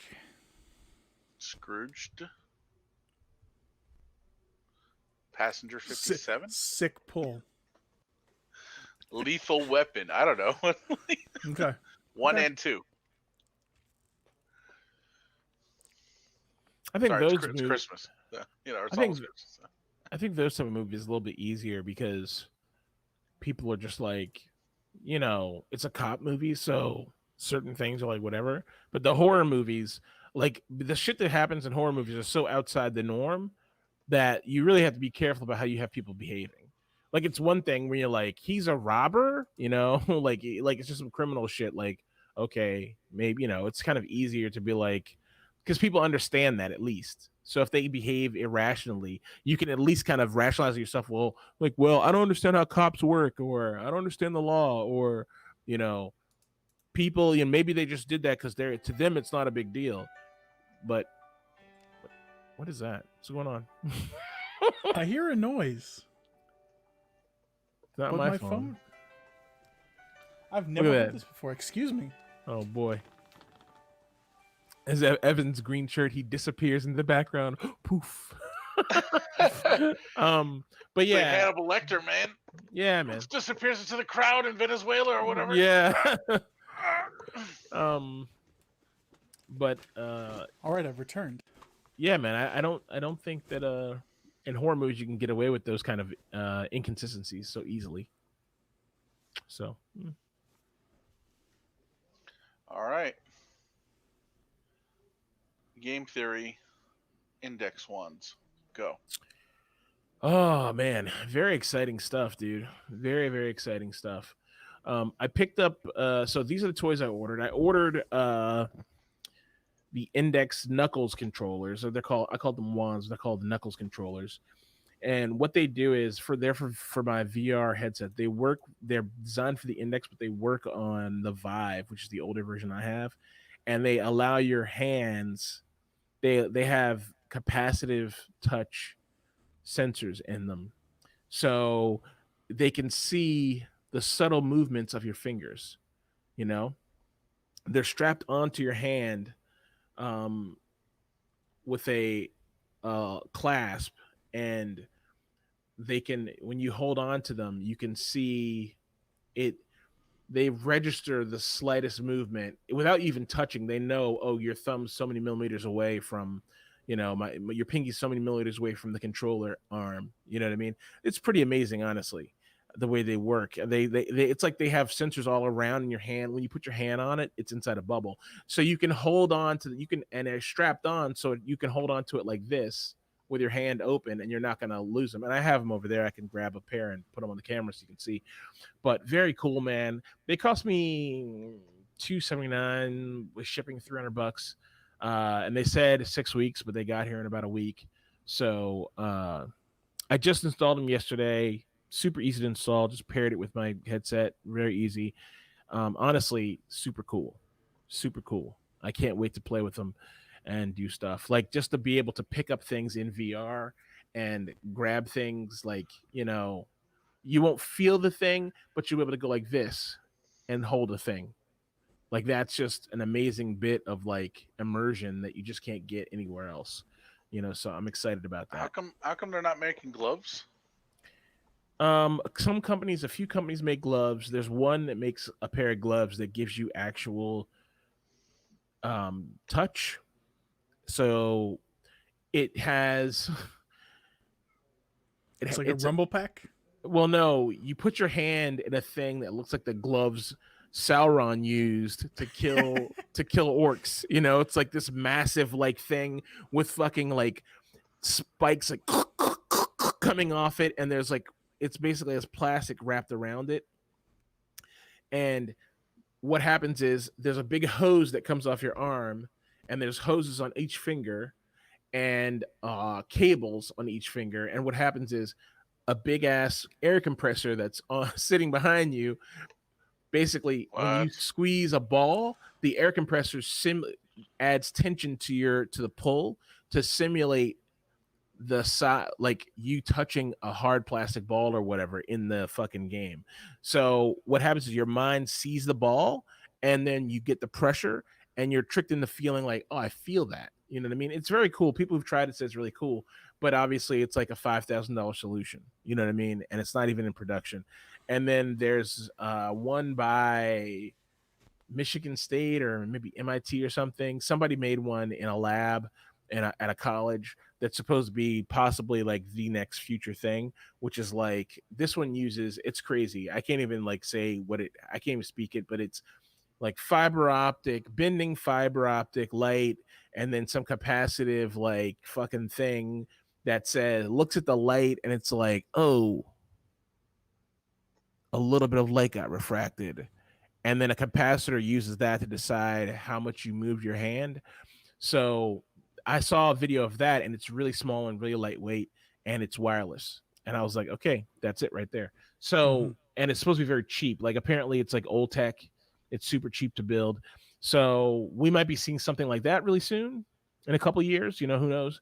But right now we're not there. You know what I mean? We're not in a place where, and I think people are also deciding like, how do we want our VR experience to be? Do we want to feel a thing, or do we want to just be able to like manipulate our fingers in VR? And I think if you're typing in VR, okay, that's one thing. But if you're really interacting, then you want to be able to feel. So I don't know. It's a great question how it's going to work. Well, we don't know what's going to be the thing yet. Well, even typing, I mean, you have to feel the keyboard, right, for it to work well. I mean, I think would so. think. I think so, but like me, I'm a hunter and pecker, right? I need to see the keyboard. At the minimum, I need to see the keyboard for things like to get my hands on, like, hit the F keys. I just have to look right now. Like the F keys, or like go find like the Windows key or the function key or something like that. Like I need to see the keyboard for that. If it's WASD, I can pretty much find it because the keyboards have nubs and things. I can kind of organize myself by that. But for the most part, if you just want to play regular, or you do regular VR things, so you're interacting with a real keyboard in VR, it's nice to have that keyboard overlay. And that's what this is going to be really used for, to interact with a real keyboard in VR. There are people who've done them where you can interact with a fake keyboard in VR. And I feel like I would constantly be pushing my fingers through it because it's not real. You know what I mean? You don't have that light touch. You're like, and the keyboard may not care. I don't know. They're like, oh, the positioning's right. You're on top of the right key. I don't care if you go through the keyboard or not. I don't know. But yeah, I feel the same way like you. Like you'd have to feel something. But people have done it and they say it works and this is cool. I don't really care about the whole like typing in VR. I think typing is dead. I think we need to stop typing altogether. Oh, I wonder why you think that. I'm a little biased, yeah, but I mean, I'll be straight with you. I think that we should all be. I think VR is a great platform to build a better voice interface. I felt that way for a long time because when you're in VR, like if I'm like in VR for like, I was in VR for like 4 or 5 hours the other day. I had played a bunch of games and did this and that and tried some utilities and stuff. Dude, it's like I had some app that basically talked to my phone and then superimposed it's called Smartwatch VR. It superimposed a little thing that looks like an iWatch on my wrist. So when I turned my wrist, I could see it. And basically, if someone texts me or I got any alerts on my phone, it would forward to this thing and pop up here, and then I could dismiss them or whatever from in VR, in no matter what game I was in, And then I had another tool that showed me my desktop at all times in every game or application I was in. My desktop was always there.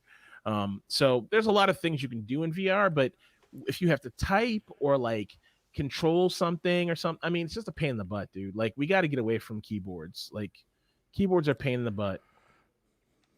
But James, what about the custom keyboard enthusiast community? What You about can't the forget fucking these. custom? Fuck those guys. What about the Although, Telios V2s? Evan, I will say this. I will say Hmm. this. I went to Velocifier's website to refer. My Mhm. friend was asked about a keyboard. I said, I use this one. And I went to the Velocifier website. And on their website, you could buy a custom keyboard, like enthusiast kit. And it was a Commodore 64 keyboard. And I was like, That's cool. ooh, I want that. I was like, I kind of want There you that. go. There you go. Yeah. So I can see it's a dangerous road. Like once you get going, you're like, I don't want to stop. You know what I mean? Hmm. It's like a $300 keyboard, by the way. Worth it. I mean, you'll have it for a long time. Yeah. Well, Yeah. the app you were describing about linking with your phone, something went through my head was like, do you want to bring modern day or everyday annoyances to you while you get away in VR? Then install this app. You'll get all your phone notifications and calls right on your virtual wrist. Yeah, I definitely see what you're saying there. I mean, I think to me, one of the problems with VR is like interacting with the real world. It breaks your immersion, takes you out of VR because you basically spend all your time doing this, like, or Yeah. trying to look out of the 3 millimeter space between your nose and the nose flange or whatever it is, gasket. You know, you're like this. Mm-hmm. You like do this, and you're like trying to look down at, like, look at your phone or something, and all that's just a pain in the butt, man. You know. Made me think of the E helmet. Mm-hmm. Well, yes, of course. And he's like, just insert these magnets in your neck, and you're geez. you're good to Yeah. go. Like Jesus. Classic. The E-ano. It takes any song you download live over the internet and turns it into this song. Yep. It's like da da da da da da da da da da da. Some Frog's like, will you turn that ragtime music off? Like, fucking great. And then they gave it the intelligence module.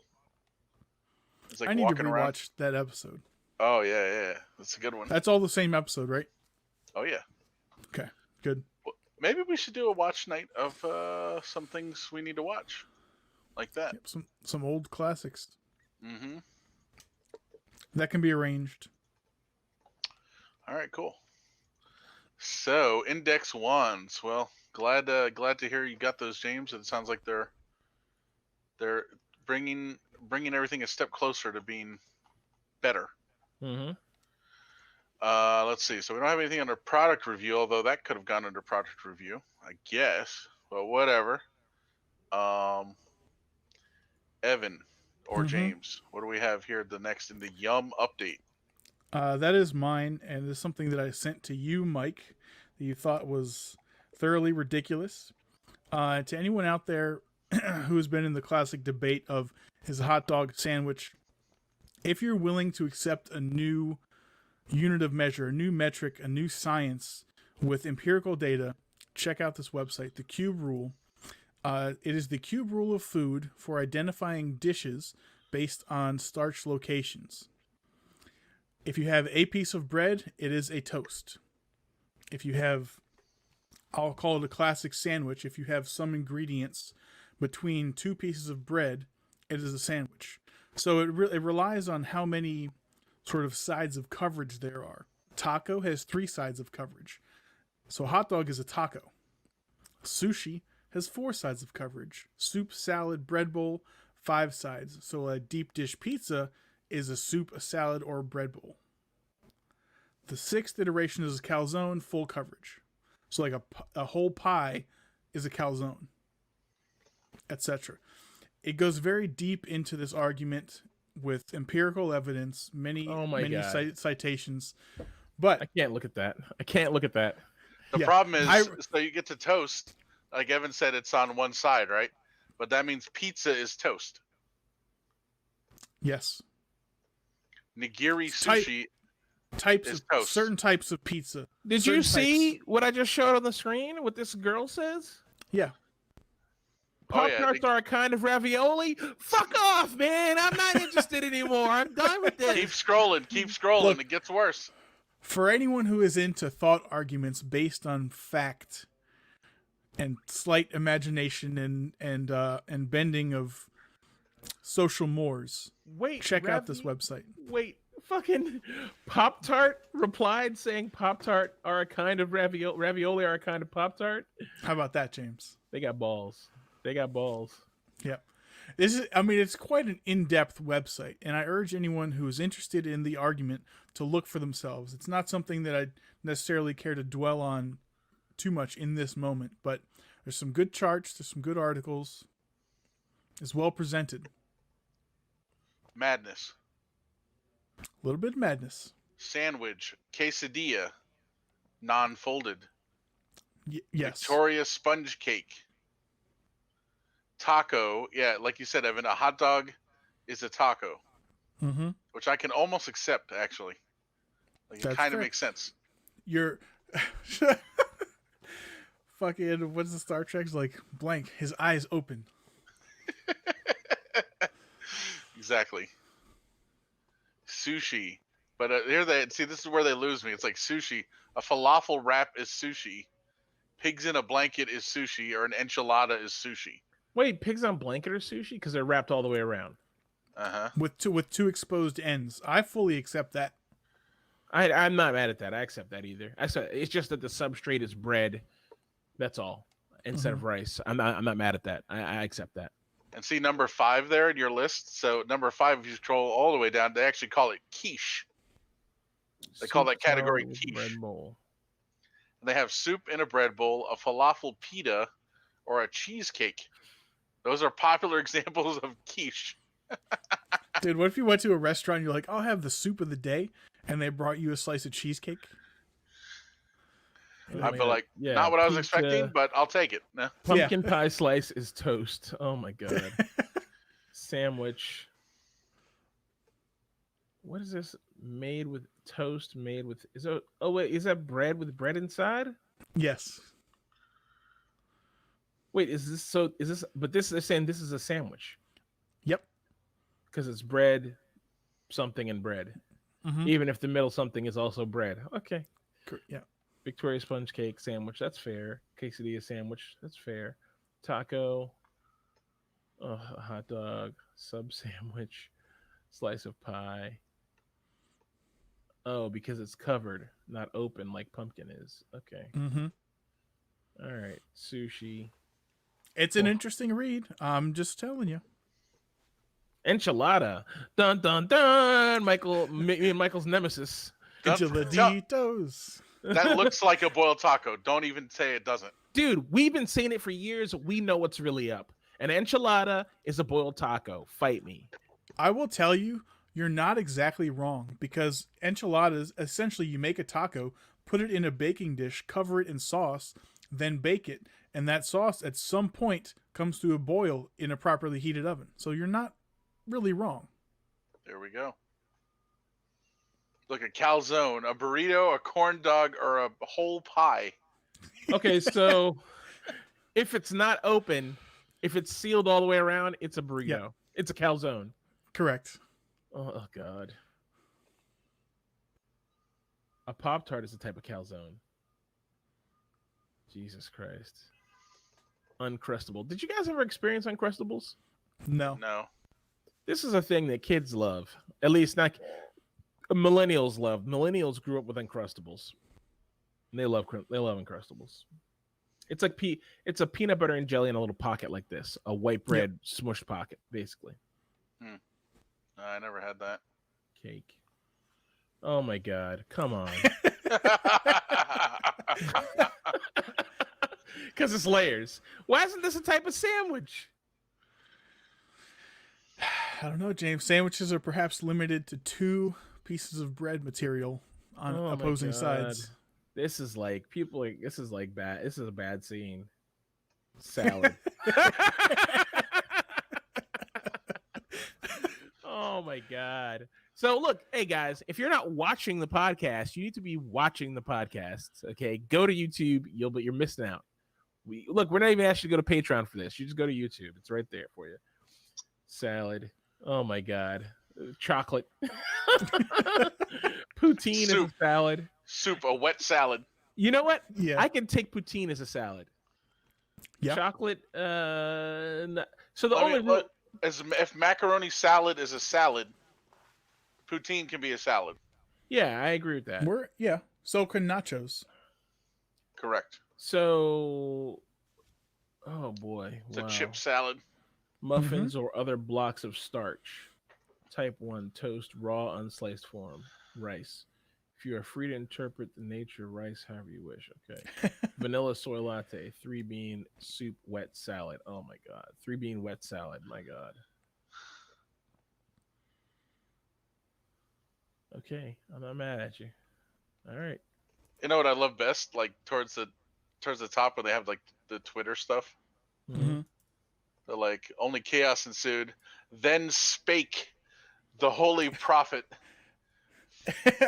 Go up a little bit.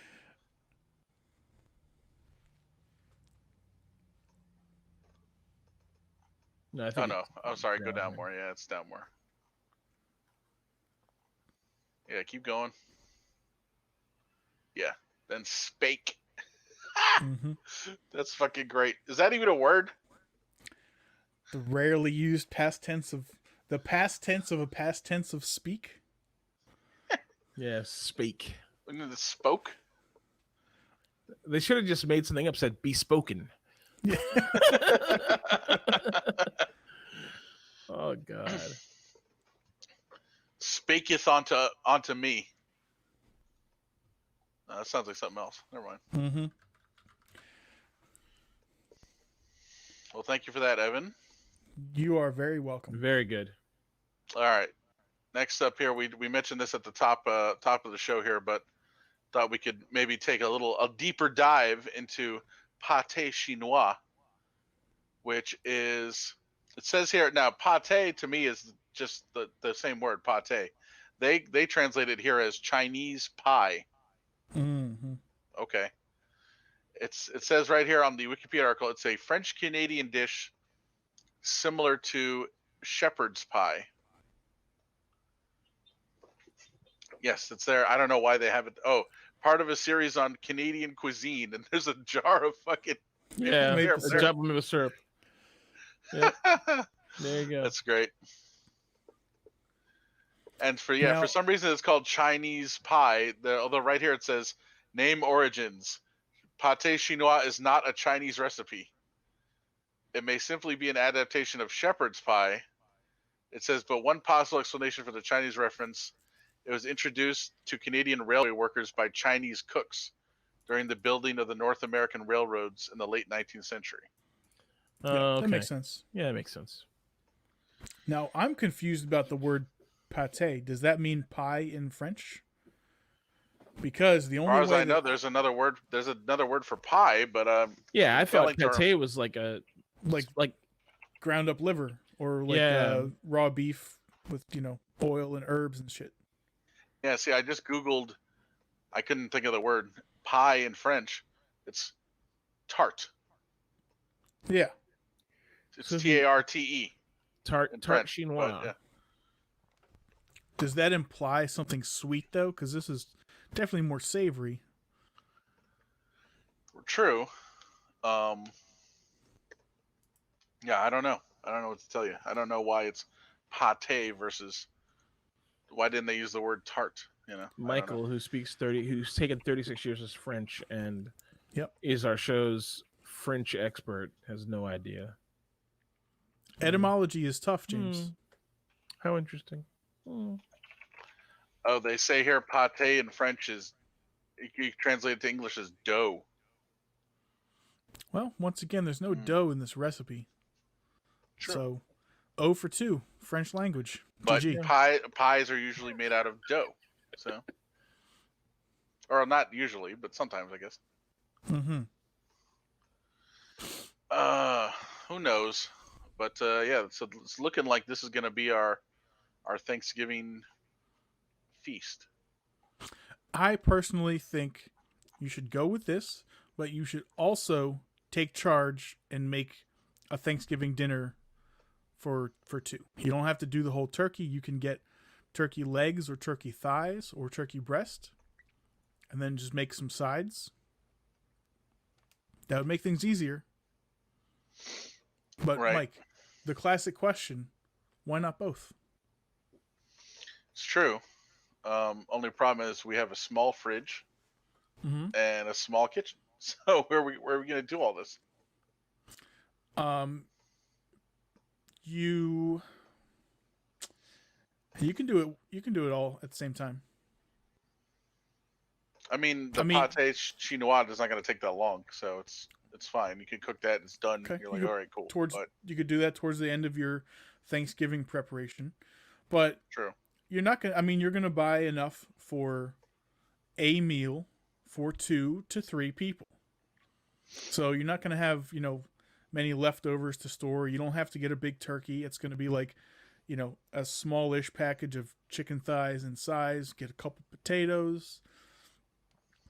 You're already making cranberry sauce. Just Yeah. putting an idea out there.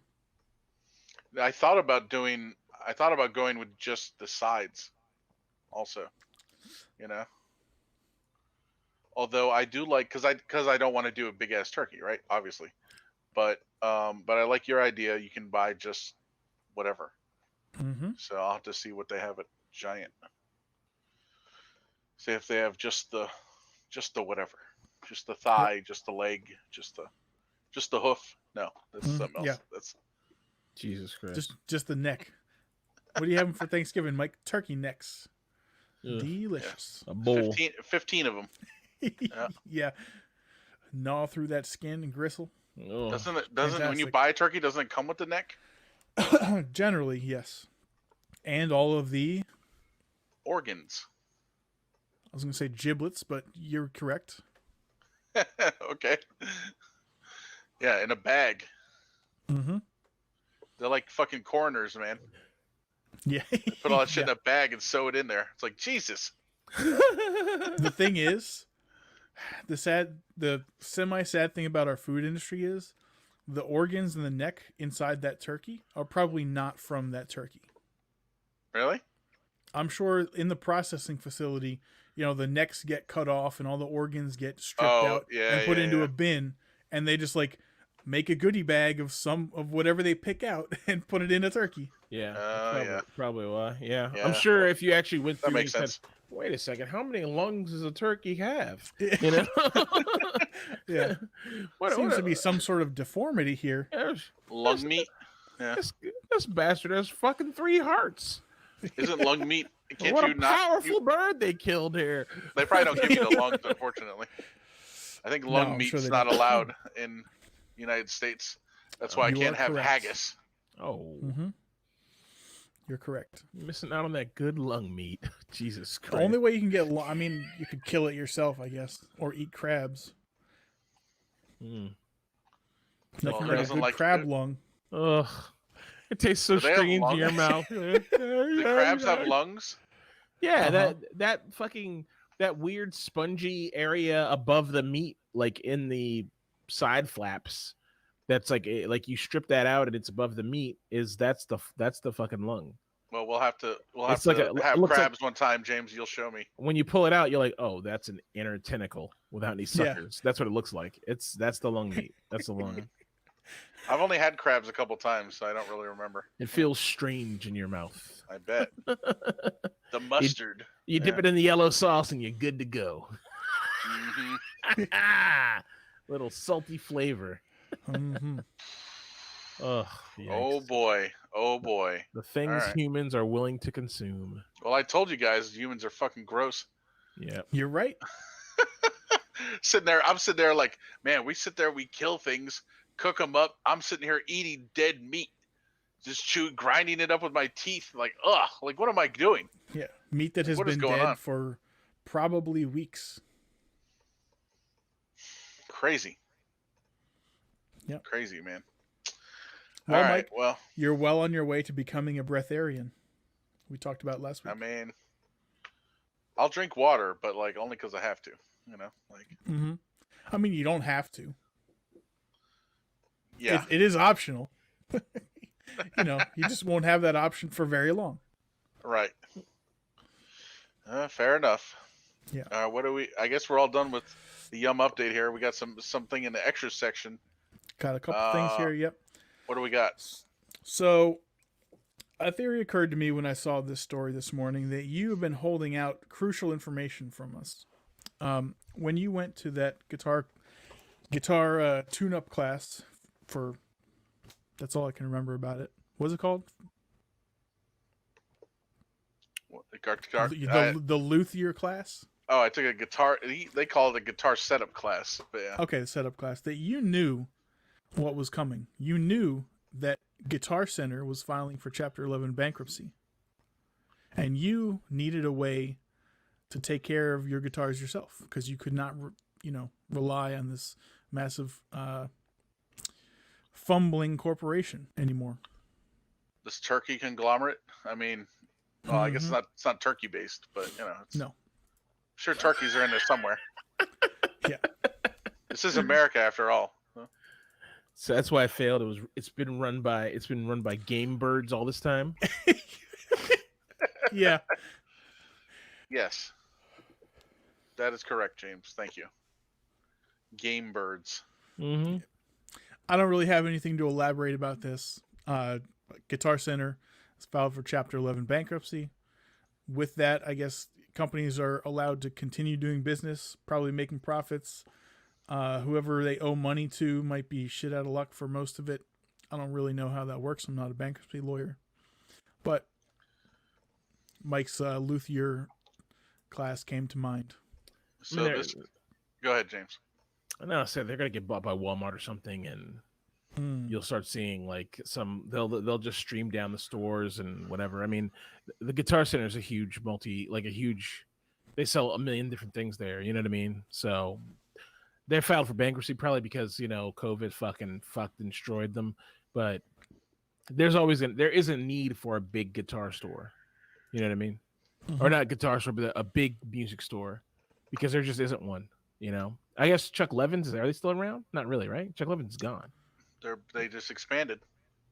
Okay, yeah. Really? So, so yeah, they have one convenient locations, in North America. So. Oh, really? I thought they were like a national company. No, Wheaton. That's it.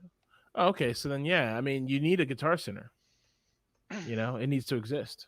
There needs to be a big place to go, because instruments are the kind of thing that really you want to touch them, you want to see them, you want to and they sell everything you need, like if you're a band, so. I mean, I am a band. No. As much as I dislike big companies that are normally everything I've heard about them is like this Guitar Center is pretty shitty. It's nice to, like, if you need a thing, to just be able to go get it. That is true. I actually got an email from Guitar Center 9 days ago saying, "Thank you for being a loyal customer. We appreciate your business. I'm pleased to share that the Guitar Center company has announced an agreement to strengthen our financial structure, which will allow us to serve you better for the long term." It says, "During this time, there's likely to be press coverage, so we wanted you to hear from us what to expect. They say our stores, e-commerce, everything is open and available, so we continue to operate our business as usual. We will continue to serve your needs as usual. Therefore, customer service, financing with your Guitar Center card and pro coverage remain unaffected. So to facilitate this, we're voluntarily filed for restructuring under Chapter 11. Oh, boy. I love that they put a positive swing on this whole thing. Yeah. Yeah. So we'll see. I mean, I don't want them to fail, Yeah, me neither. And if they were completely horrible, like, they suck, I hate them, like, fine. But they're not bad. They're just, okay. But they're, like James said, they serve a need that they're just, lots of times there just isn't another good option. So they're the Joe Biden of Zach. Yeah. Agreed. So, all right. Thank you for that, Evan.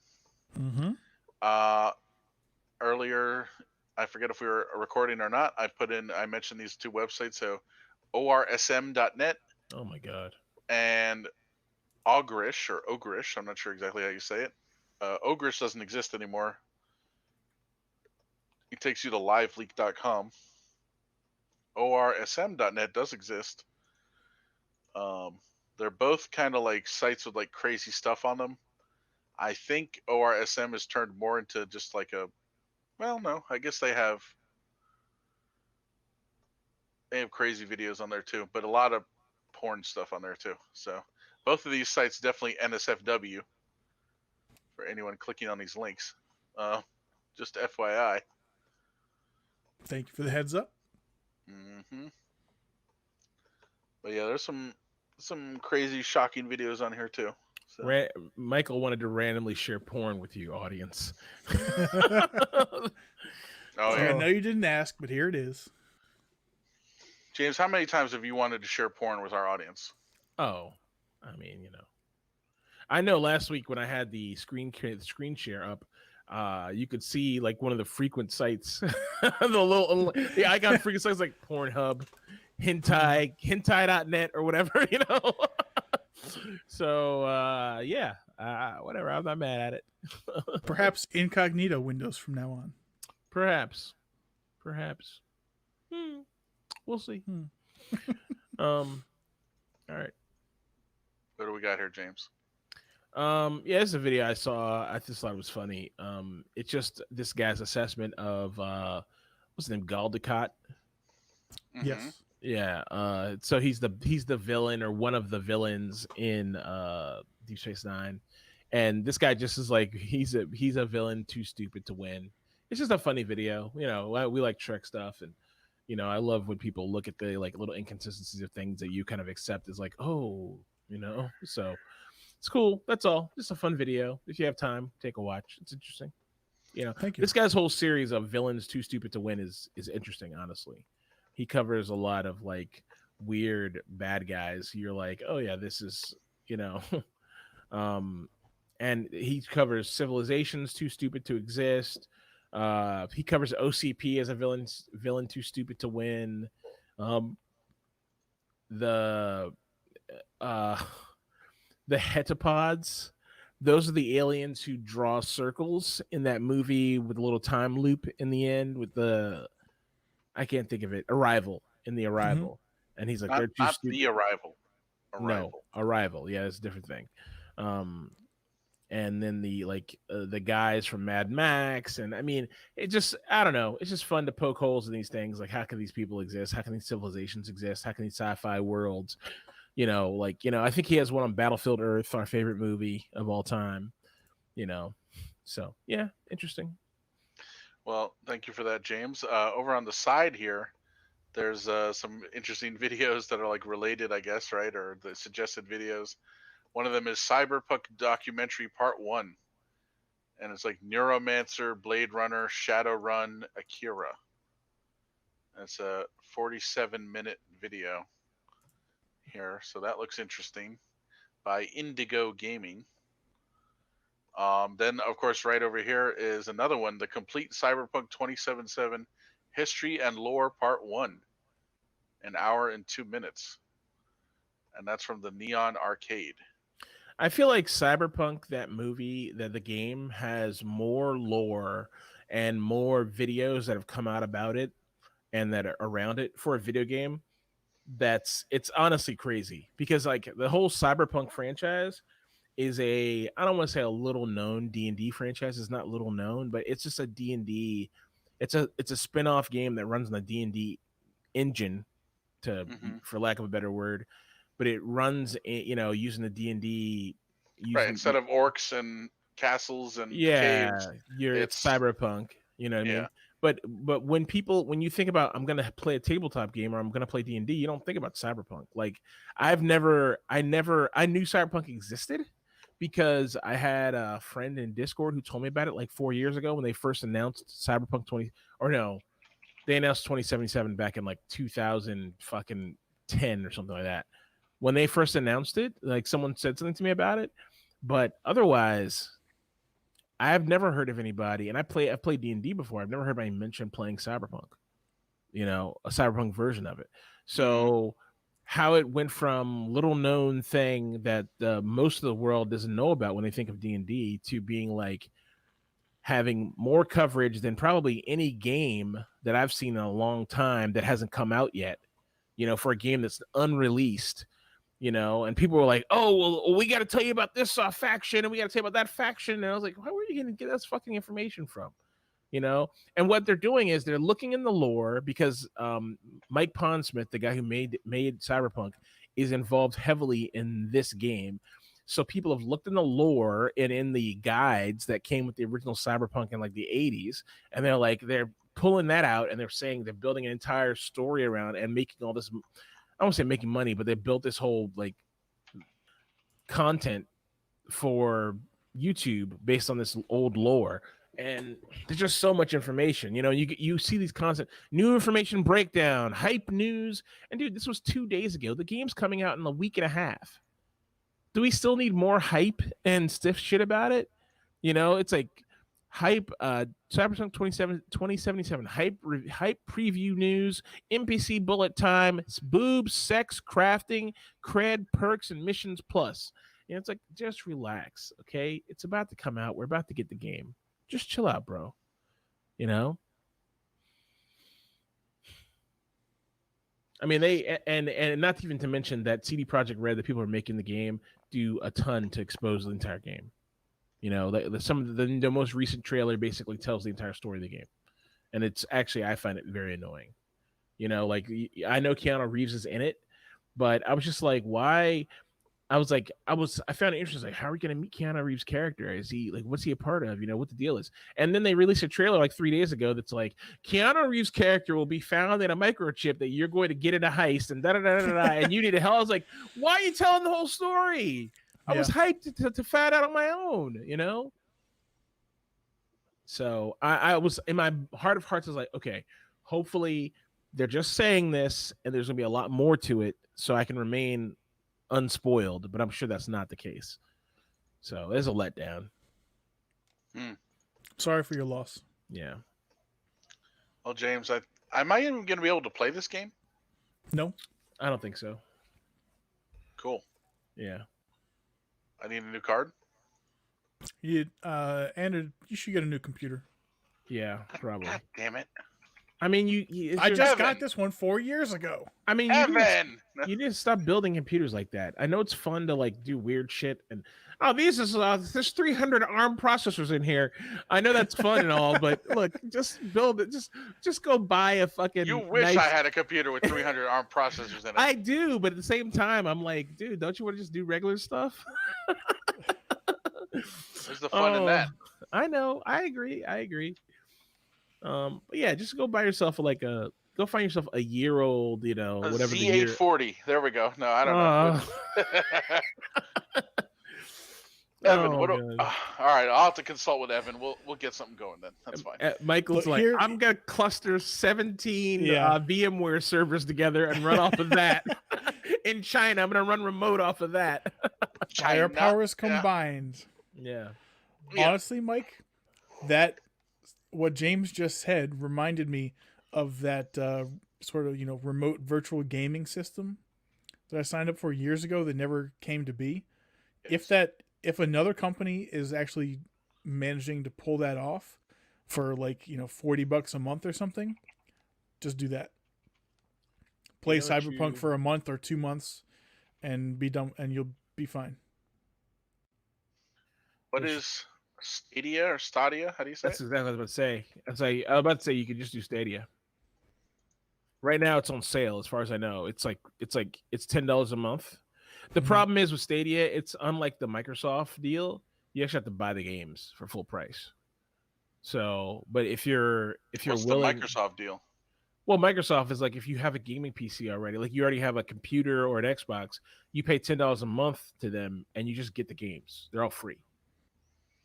You just grab whatever you want. It doesn't matter. I don't have any idea how they're paying for it, but yeah, you just get the games. But obviously with Stadia, it's a gaming system. But the nice thing about this is, from like you got a nice big TV. You can just put Stadia, hook it up, and they give you a controller and a Chromecast. So you hook your Chromecast up to your TV, in your other HDMI port, and you hook up the controller, and then you go. And once you have it, you can play on tablets or other computers or whatever. Just you got Stadia now. It's supposed to be very fast and very nice. If you have decent internet, you're be loving life. You know. Yeah. It says here Otherwise, you don't need special hardware. No, it's just a Chromecast. That's all it is. It's the new special Chromecast. But apparently, to get 4K or whatever, like I'm not 100% sure about this, but apparently the new Chromecast isn't supported by Stadia because Google's bad at everything. mm-hmm. So you get this older Chromecast, and the new Chromecast is supposed to get updated to. I don't know. It's very confusing, but that's like irrelevant. But yeah, I mean, I'm interested in Stadia, but I have a PC and I don't play games on a TV, so whatever. But if you don't have Well, like a crazy PC, this is a good option to play PC I mean, games. for me, it would just be playing it on my PC. I don't need a Chromecast, right? No, you do. Not according to this. Could you play it on Play your on PC? compatible laptops, desktops, phones, and tablets. It's up to you. Oh, okay, well there you go. But the Chromecast comes with it. You're gonna get it. It doesn't matter. It says, and to play on TVs, grab Stadia Premier Edition, available now in the Google Store. That must be what you're talking about. I'm pretty sure Stadia is just It's a $100. This thing. I'm pretty sure it's just a Chromecast, isn't it? According to this is just nothing. It's just a. This is a Chromecast right here. It's just This- you give us $100.